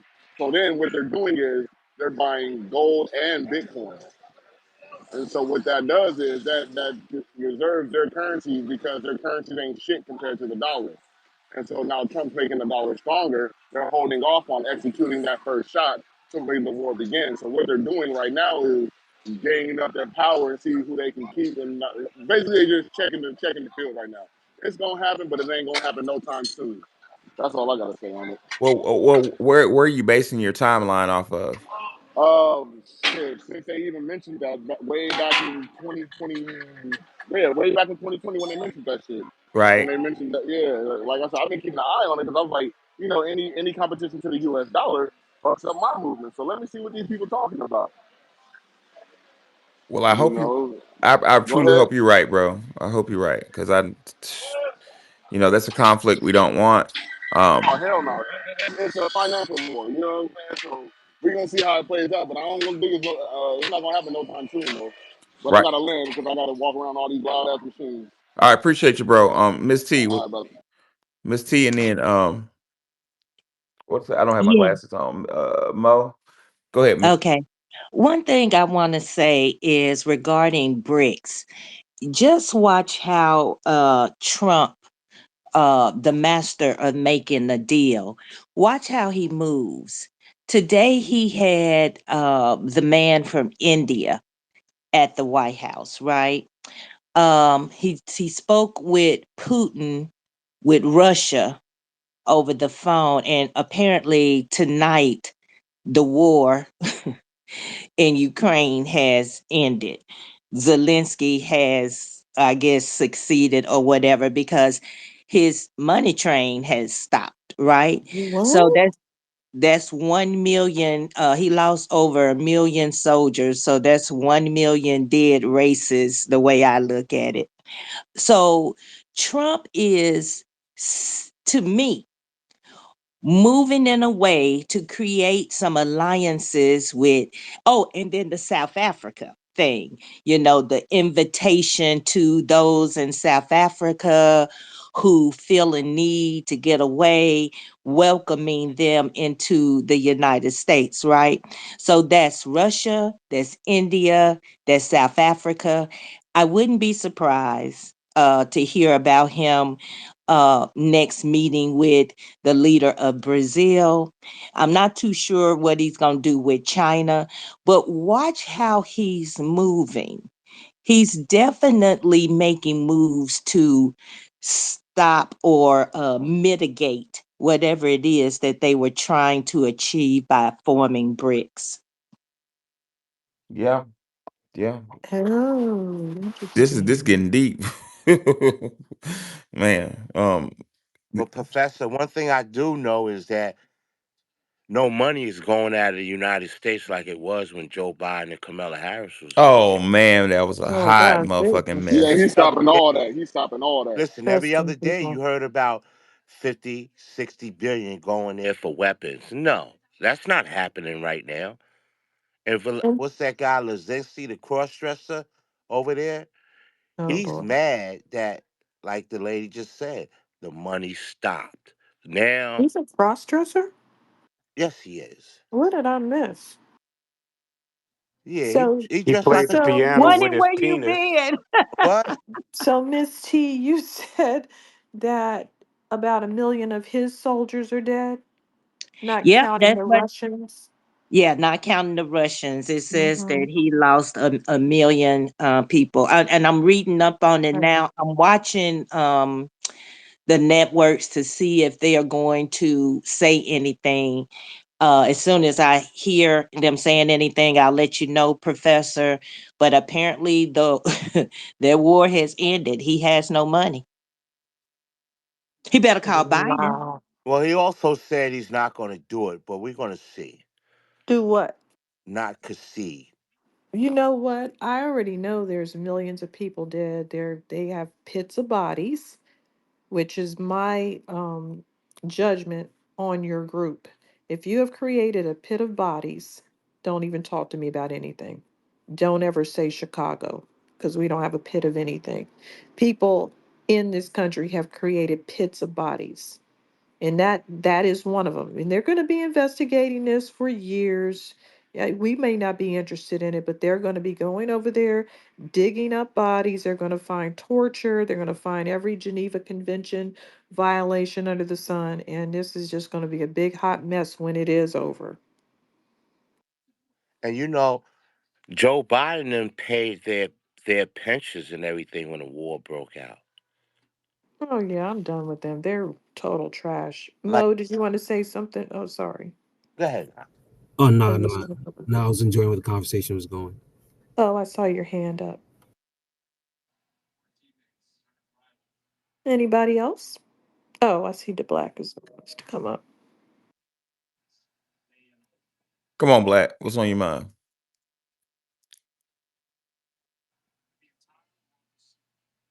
Did he come back? I can't hear him speaking at Me all. neither. He got that bottle in his hand. He just came out the liquor store. Is it Ripple? Oh, that's terrible. Got that wild Irish rose. Oh Lord, no, you didn't say that man got some Mad Dog He's a 2020. wino. He's a Oh, wino. wino. You probably drinking some Yes. night train. I don't know no Night Train. I remember that Mad Dog 2020 or 4040, whatever. You remember MD Mad Winos are out of Dog? style. Man, the old school. We don't have winos anymore. What we got, Wani? I don't know. What's the new name? Drunk? Drunk. Yeah, but he got a big old buzz ball. You only see Mexicans in the street now with the beer. hmm Drunk as a skunk all day, every day. Well, they can do that in Tijuana. Why are they over here showing off? Because they could go to the welfare Look system. how drunk I am, everybody. They could get food stamps and everything from the system. Ugh. Yeah, I feel the same way. Same sentiment, Wani. Any They got the ladies walking around with thousands of dollars of food stamps on their card. While black Americans, That part is not gonna. That part is really gone. Ooh, they really got them on that. You know how quick they can turn these cards off? I had a friend who worked as a security guard in my building, and they turned his social security number off. Look, you don't have a social security number anymore. And he was like, "Oh, it must be a glitch. Must be a problem." He was born in Cuba, and his mother ran to Mexico and brought him over. But guess what? She forgot to get him a real social security number. So he's actually illegal wherever he is. That's crazy. They can turn your social security number off anytime they want. They discovered that he did not have his paperwork right. That's terrible. You said that before, Wani. Yeah. I didn't make a comment 'cause I've never heard that before. But that's wild. Mhm. So what does it mean? Like you try to apply for a job and they say sorry you weren't found? After, I don't know when they turned it off, but when they went to do something on his job, like his whatever they do with Social Security, they said this number says invalid. Wow. It says invalid, and nothing could help. He got a lawyer. He spoke to his mother, everything, and it's like, nope. So he just has to be illegal until they sweep him up. By the way, he's like 400 pounds, a lot of the Damn, how things long was he here? 30 some years. He was Oh, shit. he's 400 pounds. He cannot, I was like, why are you a security guard? You can't walk. I He could do see a all big kind of ass crimes. ice semi truck. You know that's him. I could do all kind of crimes and you can't even catch me. did they send him back, Ronnie? He's hiding out. They might want to check SeaWorld. And just so y'all know, most countries on the planet, you can achieve citizenship if one of your parents is of that nationality. So I wouldn't shed no tears for somebody that becomes a beast with no nation. They just have gotten confused due to the socialization of racism, and are finally realizing what their actual ethnicities are and reconnected with them. Mm-hmm. Yup, he's a nice guy, but he is, he has been used by his mammy to get over here. And she didn't get that anchor baby because she squatted the anchor out in the wrong country, didn't she? She dropped So the damn, anchor in she threw that big Mexico. motherfucker over the fence. Yep, she dropped the anchor in Mexico and no, in Cuba, ran to Mexico, and then tried to pawn him off as an anchor here, and it didn't work out because his birth certificate didn't pan out right. Yeah. Who Now, see, I feel sorry for him, but I don't. his mammy is elite, okay? And now he's a 400-pound leech. Yeah, yeah, you've been around me too long, Juan, and you saying mammy. Next, you're gonna be saying Maine and yonder. Where, Hey, where professor, is Nikki? She's over yonder. professor, Yes, sir. Yes, this sir. afternoon, He professor, gonna this say no afternoon, yonder. I was thinking about, I'm gonna pose a question to you guys. How can we, what's the word I'm trying to use? How can we reprogram the FBAs that's in our group, the ones that's up there capping for all the immigrants? How can we reprogram them? Can anybody give me some suggestions? Man, I'm gonna be perfectly honest. They lost, Go brother. ahead. They lost. Let them go. Not everybody gonna make it on this ship. Yeah, man. I focus. That's one reason why I focus on the youth, man. And they're not dating and married to him, and they're still doing that. Now when somebody says that they're with them and they start doing that, oh, okay, so you can't be changed.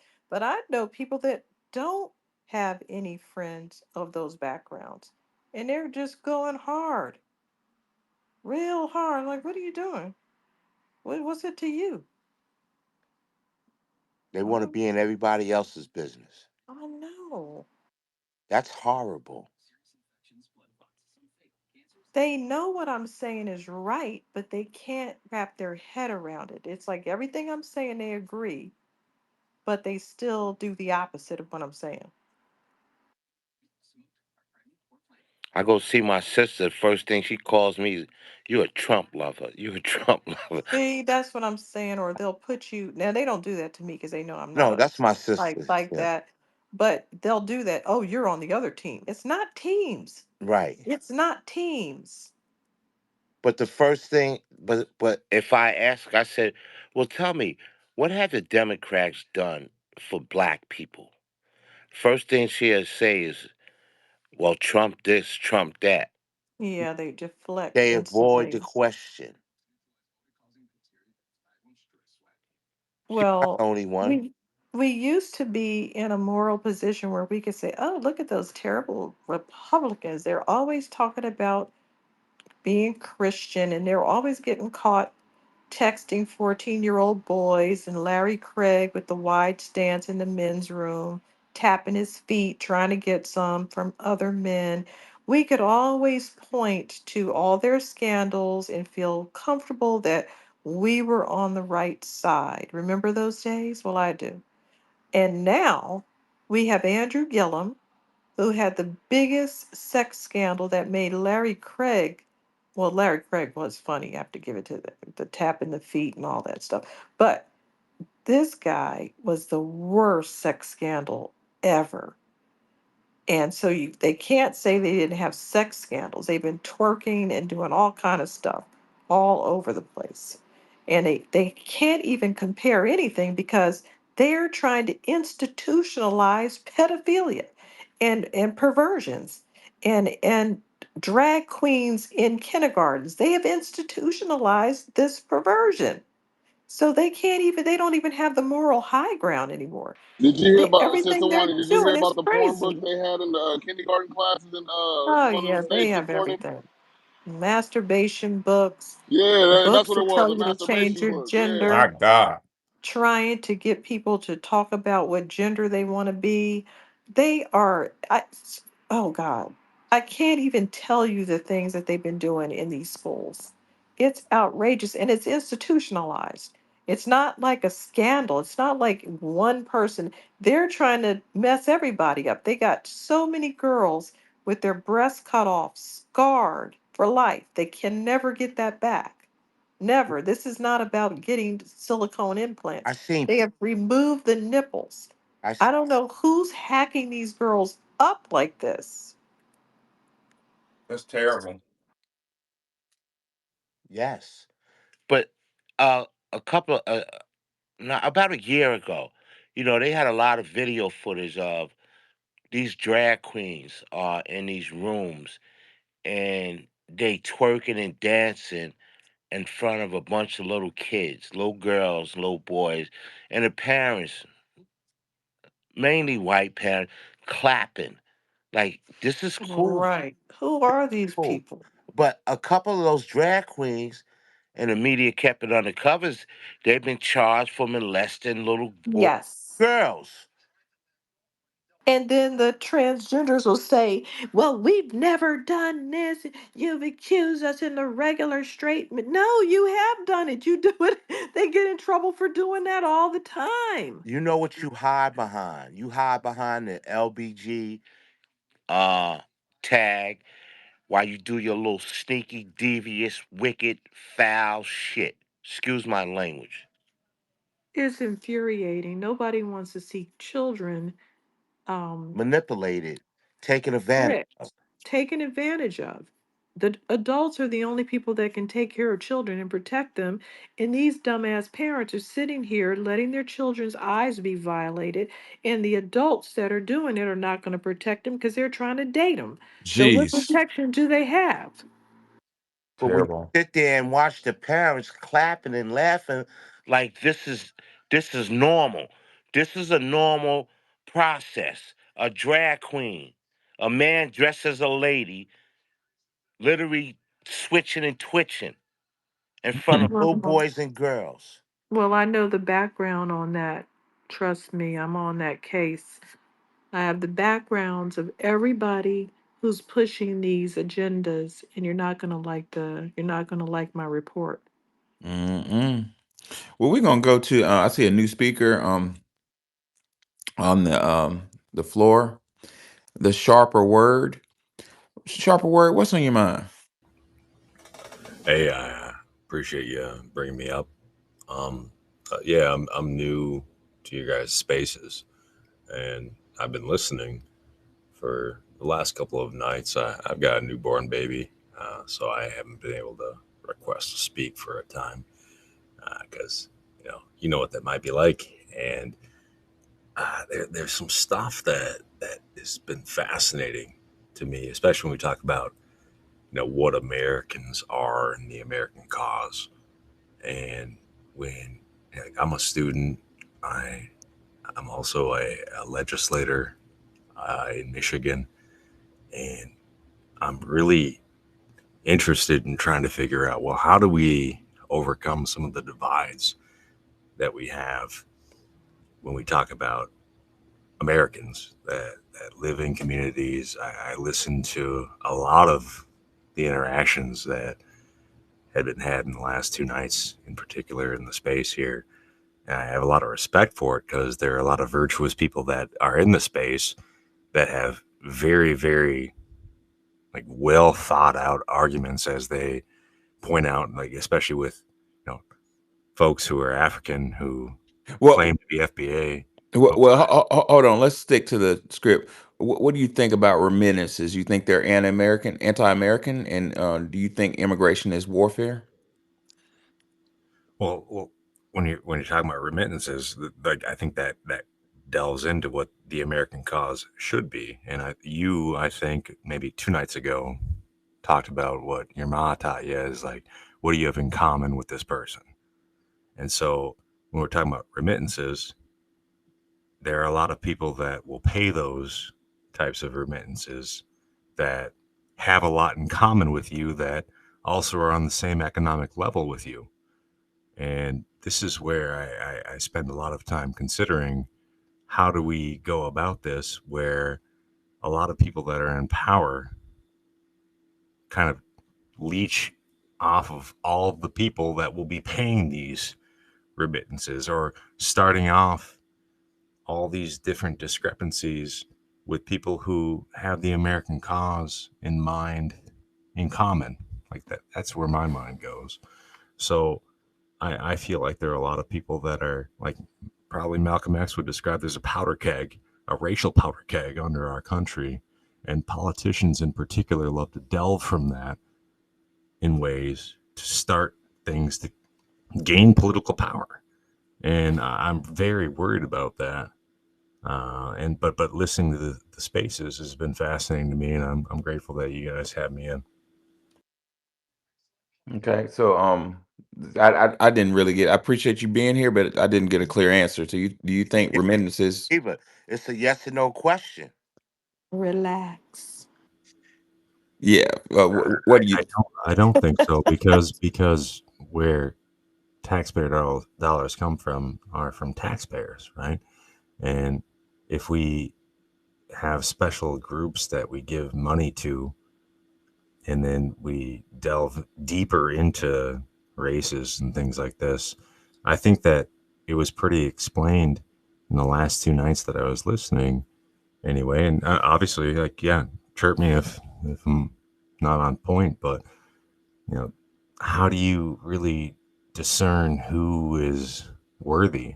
Like Well, that. let me give you a specific case. Let's say, let's look at, let's say Somalis, Americans in what do you call it? Where's Ilhan? Minnesota. Minnesota. I don't know why drew a Minnesota. blank. I drew a blank on Minnesota. I couldn't do it. I don't know why. But let's say they're giving money back to Somalia, areas of Somalia that are hostile against America. Is it fair that they're giving taxpayer money, our taxpayer money, to a hostile nation? What Oh, do you I'm think? opposed to that too. Yeah, I think that this is why we're seeing a huge movement against foreign aid, against all of where our money is being corrupted, and then like all of us are paying into that. This is where I think we find a lot of that common ground, in the sense that you know what I hear in this space, I hear virtue and I hear morals, and this is what the American cause is meant to uphold. And if our money isn't going to that, then that's where I think we find a lot of common ground.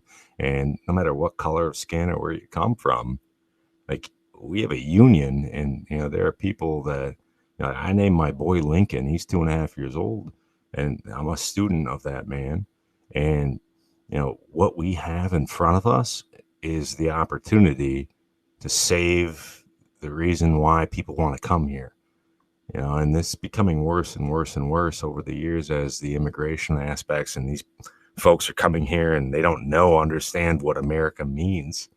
And we have to remind the individuals that live here what the American cause means. And that's kind of my 2 cents. But I'm open to being picked apart on it. But I'm involved in the political world, and I want to be sharpened, So you're and saying, especially by this group. yes and yes. Okay, cool, cool. I have last question for you. What's your lineage? I'm curious. Where are your people from? I'm French, Canadian, Indian, and I'm Finnish. Okay, got I'm you. half and half. Got it, got it. Appreciate. Finish.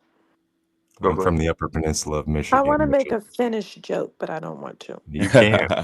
Are you finished talking? We like. Okay, it was No. corny, but that's all I could come up with. Wani, that's funny. Well, I appreciate it, and hopefully we'll see you again.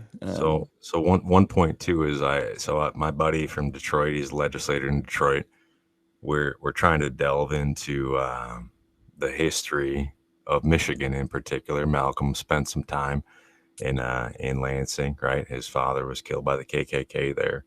And I'm in Southwest Michigan, where the Underground Railroad was super strong, and we are going to point to history in legislation, and we're going to try to figure out how to point to those individuals that did it better than we are doing now. And so if anyone here wants to try to help inform us on that, I'd be very, I have very a question grateful. for you, sir.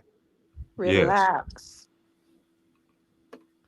Yeah, well, I'm a licensed historian, so I'll send you a follow Yes. back, and if you have any questions, hold on, let me just give you a follow back. Yeah, especially if you have a group, because yeah, we are American, but Yeah. we can't go running back to other countries when the heat's I, on. I heard you last night putting people, like, the last 2 nights, the way that your conversation and your arguments are super sound, And it's something I hadn't heard before. I was talking to my wife about it the last 2 days. I've been sitting and listening to you guys' conversation, and it's something that I think is very significant when we talk about politics and the future of the United States.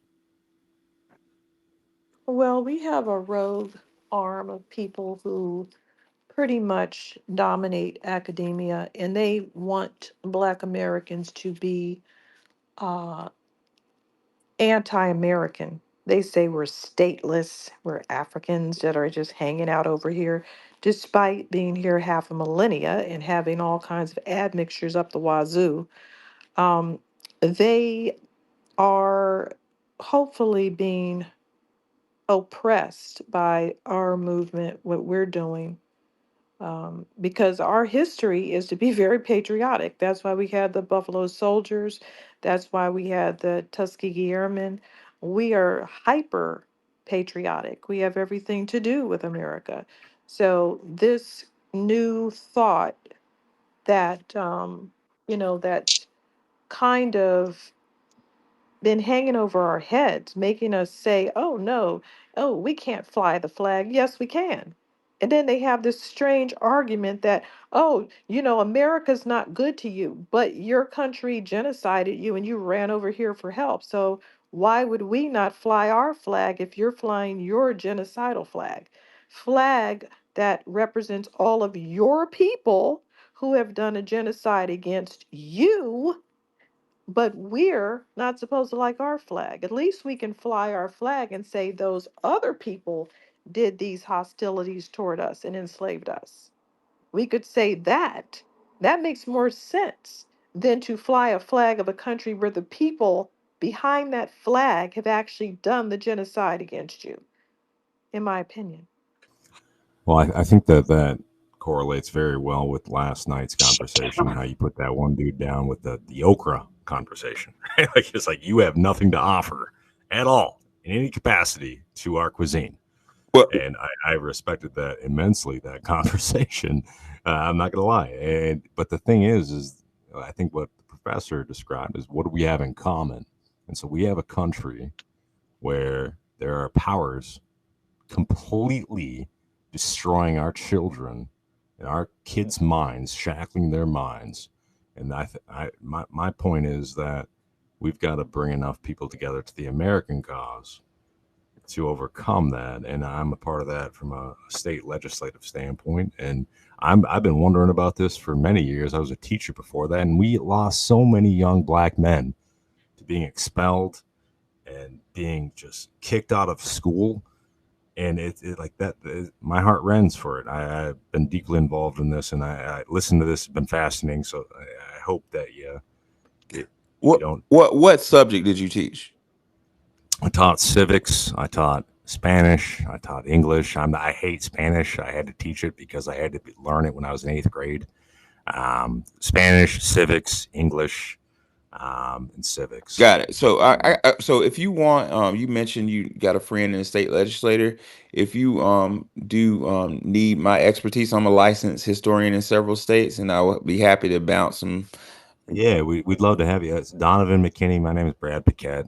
Okay, We're in Michigan, in Michigan House. right on. That's my tag. That's my real name, Alon. Yeah, yeah. So Sorry. I'm on. Yeah, I'm on my side account, and I'll jump in with right whatever. on. I sent you a follow back, so you can DM me with information if you need me, guys. I want to let y'all know that in the jumbotron you can find Nikki the God's Cash App and Wani Spots his Cash App. Show them love.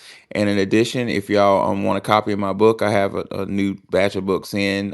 Put $25 on my Cash App with your address and with full zip code and your name, and I'll send you out a copy this weekend. I'll send another, and if you bought a copy last couple of days, several of you bought copies, it goes out Saturday. Just FYI. So, uh, a sharper word. If you want to land your plane, you can.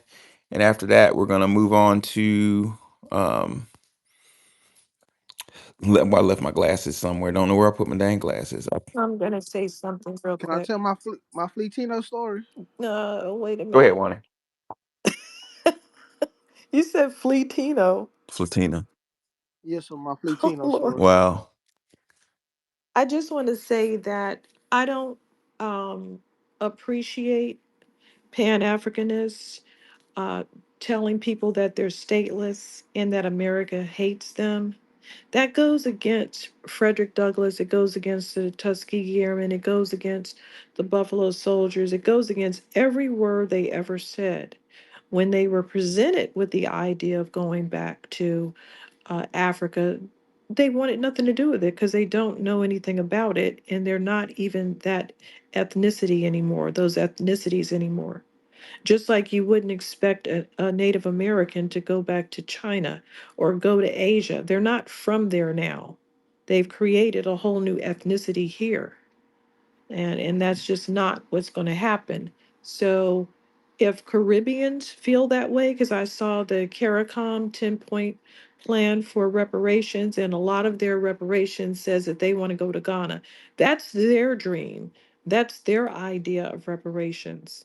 And we don't need to adopt it, and they don't need to be sitting on any task forces regarding reparations discussing what we want. We're not the same people.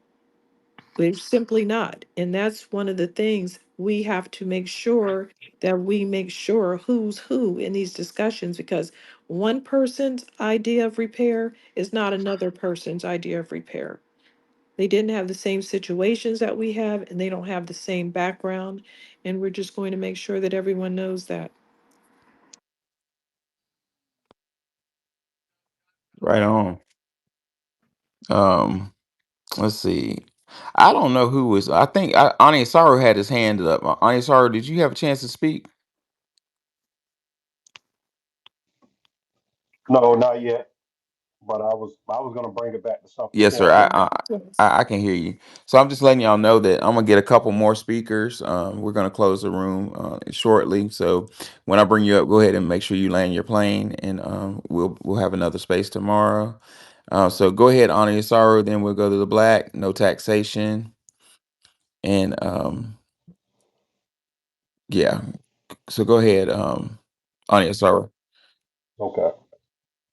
So um absolutely immigration is warfare. One thing people miss with the Kendrick Lamar halftime performance with the Palestinian person going up there with a Hamas war flag. He had a war flag. Now, one thing we had to pay attention to is that Trump was the first president ever to come to a Super Bowl. These are symbols. This is very important. That means in American history, this has never happened before. Did you know right after the Super Bowl, Trump announced that if Hamas didn't hand over these Israelite, um, what you call them, hostages over there, that he was going to go to war with Gaza? If they didn't, he said if they don't hand those hostages over by Saturday, 12 o'clock, America is. I'm like, nobody's talking about this. So when you guys said that the other war in Ukraine, we might be going right back to war because some people, not the Trumpsters that are Trump stands that be glazing him, we're talking about people that can really think and see, what's actually happening. Trump is nothing but a do boy for the Israel Mossad government or whatever. He works for Netanyahu. So if by Saturday, if Hamas doesn't hand over those Israelite hostages, America's about to go to war with Gaza.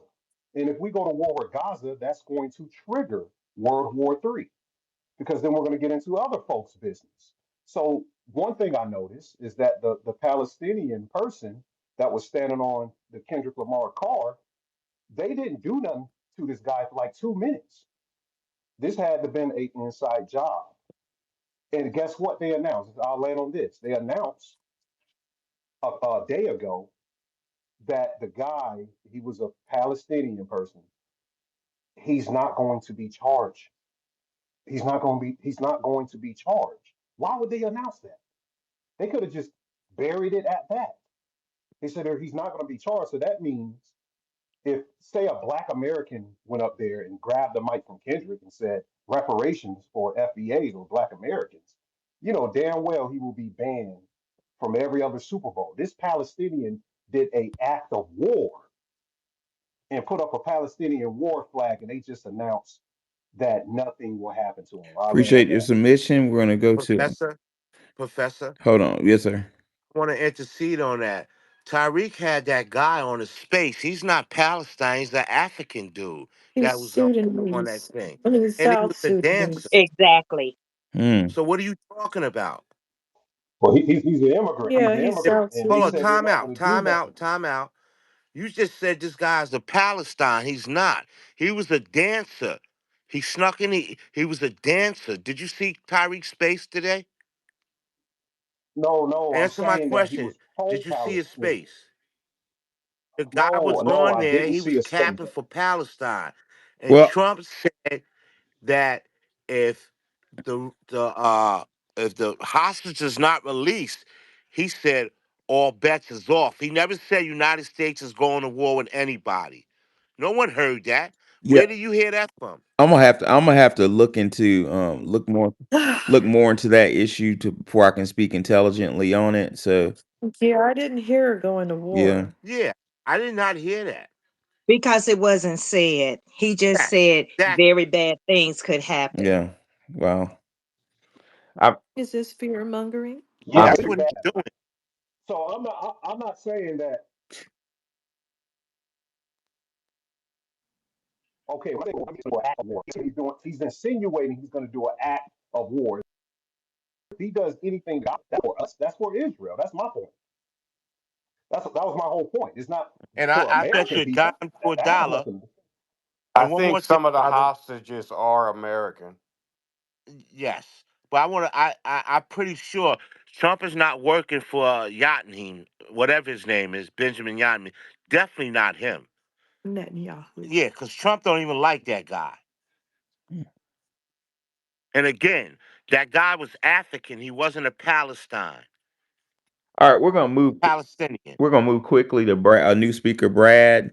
No taxation in the black has last words. Go ahead, Brad. What's on your mind? So I'm the sharper word. I was just pointing out that I respect this group, listening in and understanding the fact that the virtuous citizens who love their country want to maintain it. Like I'm all about that. Like I was saying with my colleague in Detroit, we have a movement on this issue. It's small. Hearing this is just it revitalizes a lot of the stuff that I appreciate. I know I'm not black man. I'm not. I just want to be a part and support the American cause. So that's all I wanted to pitch out. All Appreciate it. right, thank you. You can Go ahead. you can send the information to the professor about any groups. Right. Yeah, we're American, so we'll support American causes, and that's until further Yeah, right notice. on, right on. I think it's essential. So thank Yeah, you. if our interests align, let's talk. As Americans. Let's move on to the black. I'm closing space in a couple minutes, so go ahead and make your submission, land your plane. I'm sorry, no taxation, and then the black will have last words. Go ahead, no taxation. No taxation. Can you hear me? No taxation, long Here I time no am. here. Okay. Here I am. Here I am. What you say, Wani? Long time no here. I What know. happened?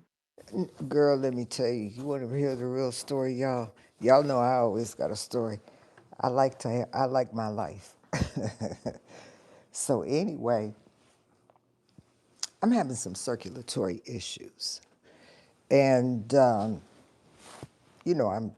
I'm working on it with me. I have been to the specialist and all that kind of stuff, so I'm fully informed, and I'm gonna see if I can do something myself. And I got an adjustable bed. Child, when I tell you I ain't seen y'all, I might have heard y'all. But I ain't did nothing but lift that bed up and down. I love it, and I think everybody in America should have one. Okay, it's the best purchase I ever made. So that's where I've been, playing in the new bed. Uh, That's nice. Is it cold out there? yeah, and it was a good time to get it because I don't, I'm not really out in the cold. Normally, this time of the year, I'm not even home. It just so happens that I'm here because I got sick. I was sick over the holiday season, the entire season. And I'm doing the tail end of it now, and so I wasn't able to go to my mom's and help her out, or give my sister a break or anything. But it's life. What are you gonna do? You're gonna move on and move forward, right? That's all you can do. Do your best. Yes. Rest. you know. But I know one thing. I ain't gonna stop walking. I don't give a damn what. Um, and plus, I got some new off-white sneakers, Nikki. I'm trying to be cute. Listen, I ain't trying to be looking like the old lady. Um, so remittances. When you say that about these people sending the money, the first thing I thought of was Walmart. And I'll tell you why. There was my son lives in another state, and his girlfriend at the time was pregnant. And I was so happy. I was like, oh yeah, yeah, yeah, yeah. Well, let me send you some money. You know how you do, first grandchild. And so I said, well, where do you bank? And my son said, I don't have a bank. So I said, what you mean you don't have a bank? A mother. So come to find out, I didn't know it. Probably everybody knows it but me. You could go into Walmart to this day. You can go walk into Walmart, go to customer service, tell them that you want to send any amount of money. They don't have a limit to any other Walmart in the world. And there's a code. You have to give them a code, and then you have to tell the other person, and that's how they pick it up. They have a sort of system that's really, You get the money from another Walmart? yes. If I Oh said, well, my God. yes, you could send it to any other Walmart in the country and outside of the country. Wow. It was something I had never seen before. And I stood there with my husband. I said, this is the best game I ever seen in my life. I said, look at this. Look what Walmart is doing. I said, they're hiring these people. They're giving them a paycheck. They're giving the paycheck right the fuck back before they get out the door. And what they don't give back to Walmart, they're sending the money out. And Walmart is charging them on that. That's a good game if you can get it. So that's what I thought about. A good friend of mine who died recently, well, he died in a car wreck, a motorcycle accident, said that Walmart was the Chinese embassy. But ladies and gentlemen, my lady done called me to bed. I'm gonna close this space down at 12:30. So no taxation. Go ahead and land your plane, and we'll give a couple minutes for the black. No, that was all I came to say. I wanted to talk about Walmart. There is one last thing I do want to say because I've been wanting to say it for the last three spaces because I've been coming in late. Africa is already divided up, y'all. We own the bottom half. China owns the middle half, and the Saudi people own the top half. And that's just true tea. It's been divided up. Obama did that. And we have like 210 drone bases in Nigeria alone, all through the bottom stuff. Those people, they don't own anything in their country. Everything is divided up. The Chinese got it, we got it, and the Saudi people have it. They're a done deal. They've been a done deal for years, truth to tell. So I just want to throw that out about the little African situation. Cause see, we don't even put equipment over there now. Not like what we have. We just build a drone base. See, Obama is known for the man of drones, as he's going to go down in history for that. Okay, and so that's what I wanted to say about that. And I'm through. Y'all go to bed, Professor, if you're tired. Professor. Hey, everybody in the room too. Hey, hey. I'm gone. Well, thank you. No taxation. The black, you got final words. But what's up, housing? You had something to say right quick. Put the phone down for an hour and go relax. No. No. It's Valentine's Day. He got to get in there with Yeah. his wife, y'all. Yes. Oh, speaking of which, I'm gonna share something with y'all because I love y'all so dearly. Hold on one second. Wait, where is it? Oh my God, boy or girl? Oh Lord, you funny. Let me Oh, I share. would be so excited. Nah, that ain't that type of news yet. but I think this is it. Yet. No. Yet. Might be in the morning. Yet. I got the wrong one. Hold on. I was gonna share a picture I took. I wanted to give you guys the hell. I left my glasses somewhere. Don't know where the hell they are. Um, You're wearing your let's I'm see. off. glasses, Professor. They're on your face. No, I I'm put off them. I Oh put tomorrow, them my Wani. God. somewhere, and I don't know where. Again. Wani, I'm off tomorrow. That's why I said that. I can hang out. I can't. I gotta take my black ass to work. All Mr. right. Wani gonna have dreams about catfishing. All right. This is for the ladies in here. I'm gonna go ahead and give y'all. I've kind of made a special day, but anyway. One of you guys has to open up a hangout room. Hint, hint. I'm on the plantation. It's too loud for me to do that right now. I All got a right. box of I got a box of chocolate. Box Box of of chocolate. chocolate. Box of chocolate. Box of chocolate. A box of chocolate. That's what I said. We Mm, just I like chocolate. Why at don't I have any? at release on a What notebook. is my problem? I should have gotten that. All right, guys. Y'all can have that picture.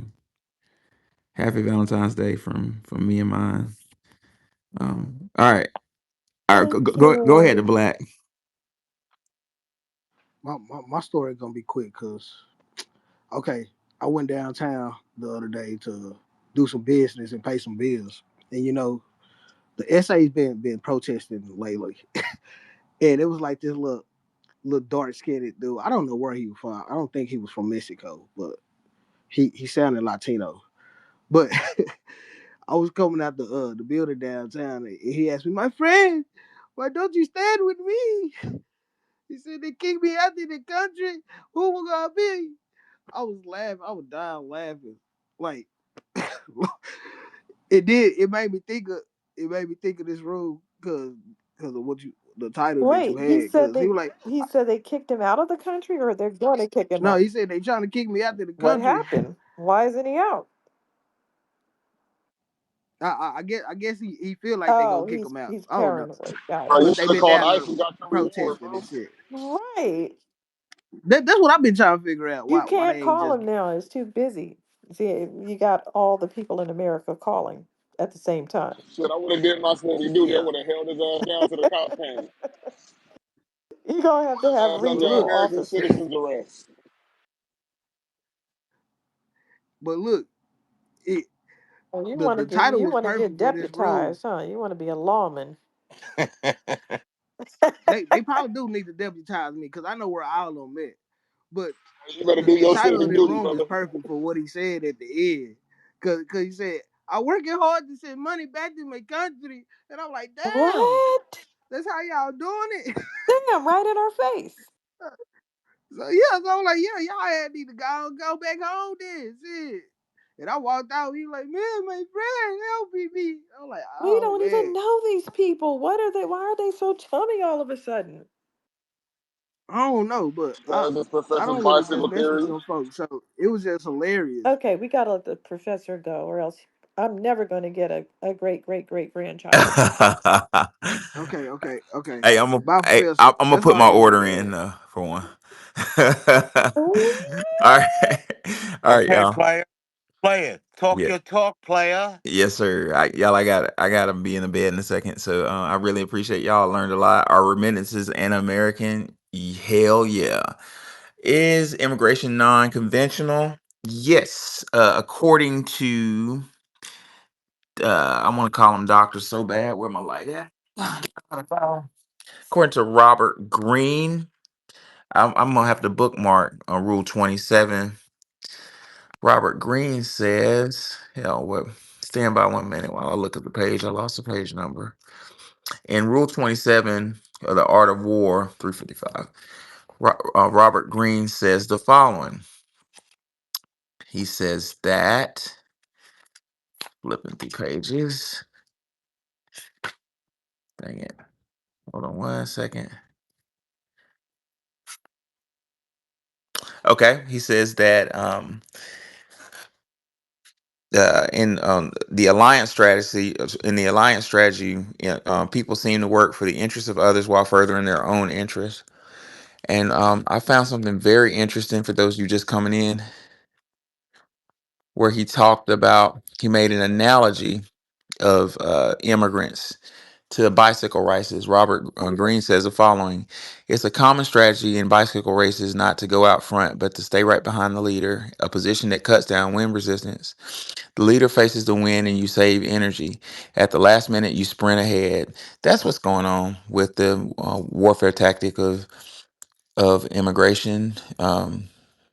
Some immigrant groups come over here and let us take the brunt. They let us take the wind, and when we're tired, beat down, and about fall dead, they jump in front of us. And add insult to injury, they laugh at us once they get ahead. Robert Greene says, letting other people cut wind resistance for you and waste their energy on your behalf is the height of economy and strategy.